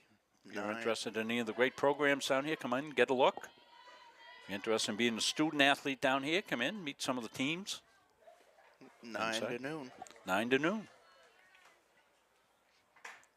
Over 40 different majors, certificates, not to mention free tuition. Yes. If you graduated anywhere from high school, anywhere from 2019 now to soon to be 2025. Well, we're pulling to them to extend that 1 more year for my grandson Owen Munzer, who graduate Gardner High School class of 2026. He's interested in the electrical program down here. New facility for that. Yeah, absolutely. Looking to bring him down for a tour sometime of that. He's up at CATC up in Augusta doing the electrical course up there. That looked pretty good, but just down low. As they would say, there's gold in them dar wires. Yes. Yeah, I got the bill to prove it. We paid our electrician in a new house. Wowee. Well, it's really slick. We got more outlets and light switches. I'm still trying to figure out. I hit a switch and something comes on. And okay, this does this, that does that. Yeah, but if I do this, we're learning. Yeah, what I'm and talking that, about. it also does this. We just moved into our newly built house back in Augusta, back in Gardner. After living in Augusta for a year after the house fire. That's the shortstop. Over to second for 1. Back to first. Oh, just gets by Peterson. And into dead ball territory, so McCormick will go to second base. They had a chance to turn two. I just thought of a birthday or Christmas present for you, Rob. I'll get you a Batman label maker. A Batman label maker. Where you can label everything that says this switch does this. Oh, I see. Okay. You know, similar to the old Adam West TV show Batman. Where yeah, I used to watch Batman when I was a young 12-year-old or so. Batman came out in the mid-'60s, so I was a big fan. It was such a popular show, Patrick. It was on twice a week. That is true. Yeah, It Tuesday had a and part, Thursday. Yeah. Part 1 and a Yeah, part 2. yeah. Featuring the same guest villain. They'd say at the end of the show, same bat time, same bat channel. Of course, the Batman movies are some of my favorite movies. Tremendous. Ground ball, that's going to go up the middle. That's going to potentially score a run. Play at the plate, not in time. McCormick will score. And down to third, safely. And another run in makes it 10-6. That's a big run. Yeah, if you're the Moose, you're a little more comfortable. And if you're the Mustangs, you're going, that hill just got a little bit harder to climb. So 10-6 now. McCormick helps herself. That's up ball one.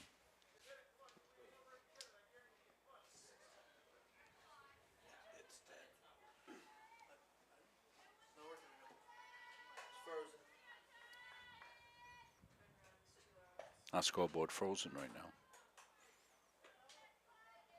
now. Oh, but ours still says 9-6-2. No, we'll fix it.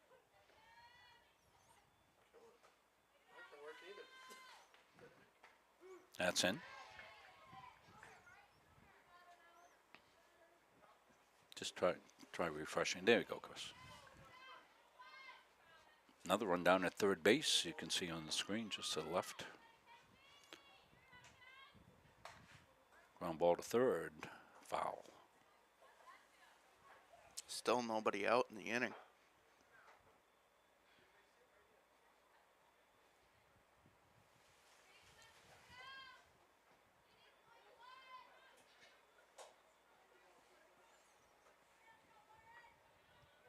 The events unfolding of Game 2 looking more and more in favor for the Moose. Up high. I think there's there are outs. There's 2 outs, and the scoreboard out in left field is frozen right now, Patrick. So center field, Gallen will put it away, and that'll end it. So. Work here for the Mustangs. They trail at 10-6 as we head into the bottom half of inning number 7. So let's bring you up to date on what we've got cooking here for the weekend.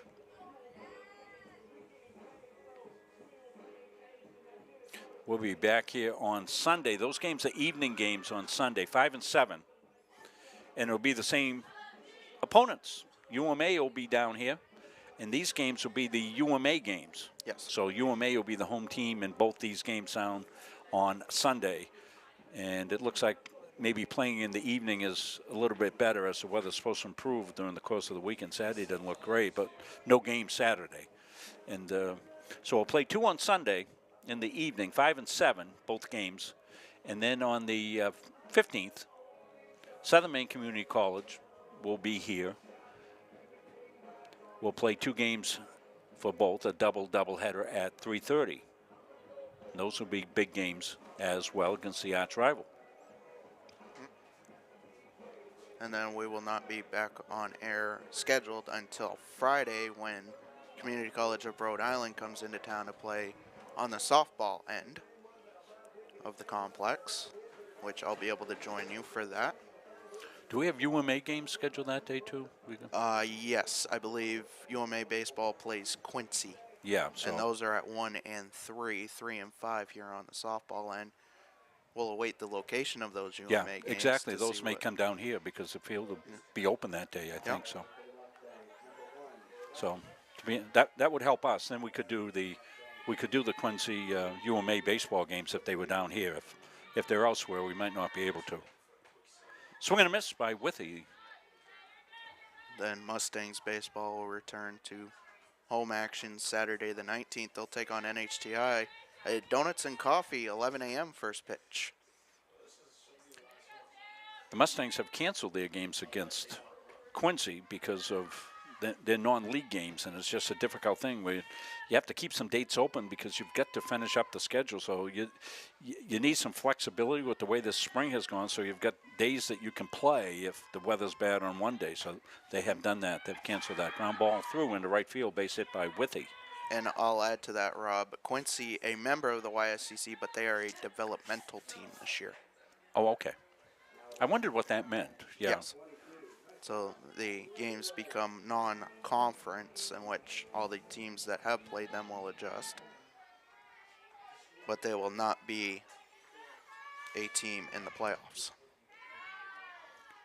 And thus you have to get those conference games played. As Patrick told you, the playoffs start the first weekend of May, so you have to have everything done this month. And the way the month has gone, it's been a test. Yeah, so we wouldn't care if UMA is going to play those games, and they want those games to be aired. Move them down here because this is where we'll be. This is where the equipment is. Chop to third. Niall over to first base. Can't be handled. Ridlin will move to second. And then have runners at second and third. And nobody out, so.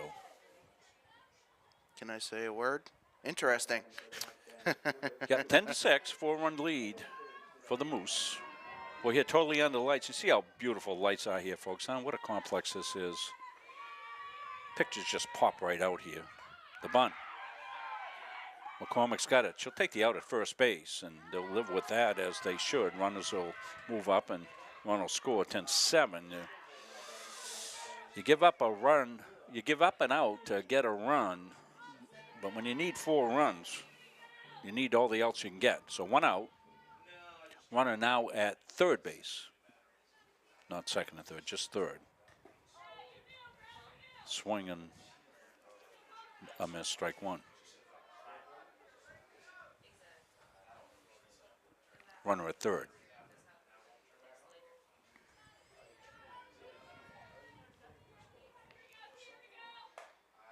Up the middle. Runner will score, but there's the second out of the inning. So we'll clear the bases, 2 in, makes it 10-8, and start all over if you're the Mustangs. So Olivia Field will come up. And she wants to get on so they can bring the tie and run to the plate. So Olivia's job is to get on. Ball 1, any way she can. 2 outs, nobody on. 2-run game now. Addison McCormick's gone all day. Both games. That's popped up foul.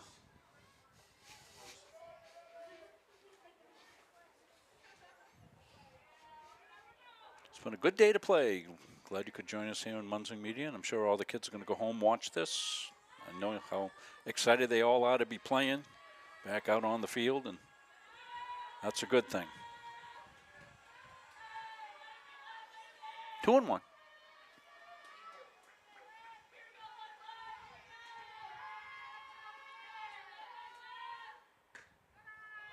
Ooh, just missed. McCormick wanted that one. Don't blame her. Just a little low. Caught the plate. 3-1 now. So the tying run will come to the plate. Field did her job, Patrick. Yeah. Got us out down to first base.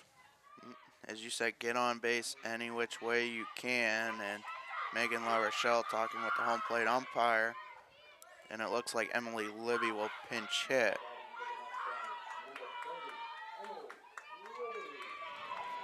Emily Libby will get her first plate appearance of the game. Umpire is going to make sure that that gets announced, and he gets it on his scorecard. You can see him right there, writing it down. Sometimes you get, as an umpire, your hands get so cold it's hard to write anything on those cards. Or when it's really, really hot, You used to write on those things, and then you couldn't read it anyway. Sometimes I used to just fake it. I'd be putting something in there. I couldn't even write. The good old chicken scratch. Yeah. That's foul back. Libby with a good cut. Saw Libby in the weekend, and I believe she had a base hit in the game over the weekend.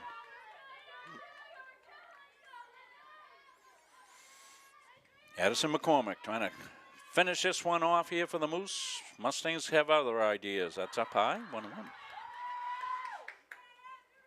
Field the runner at first.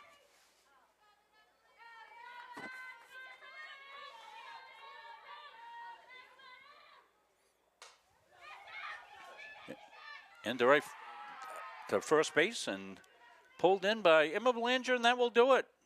So we've got a split of the doubleheader here as the Moose win game 2, 10-8.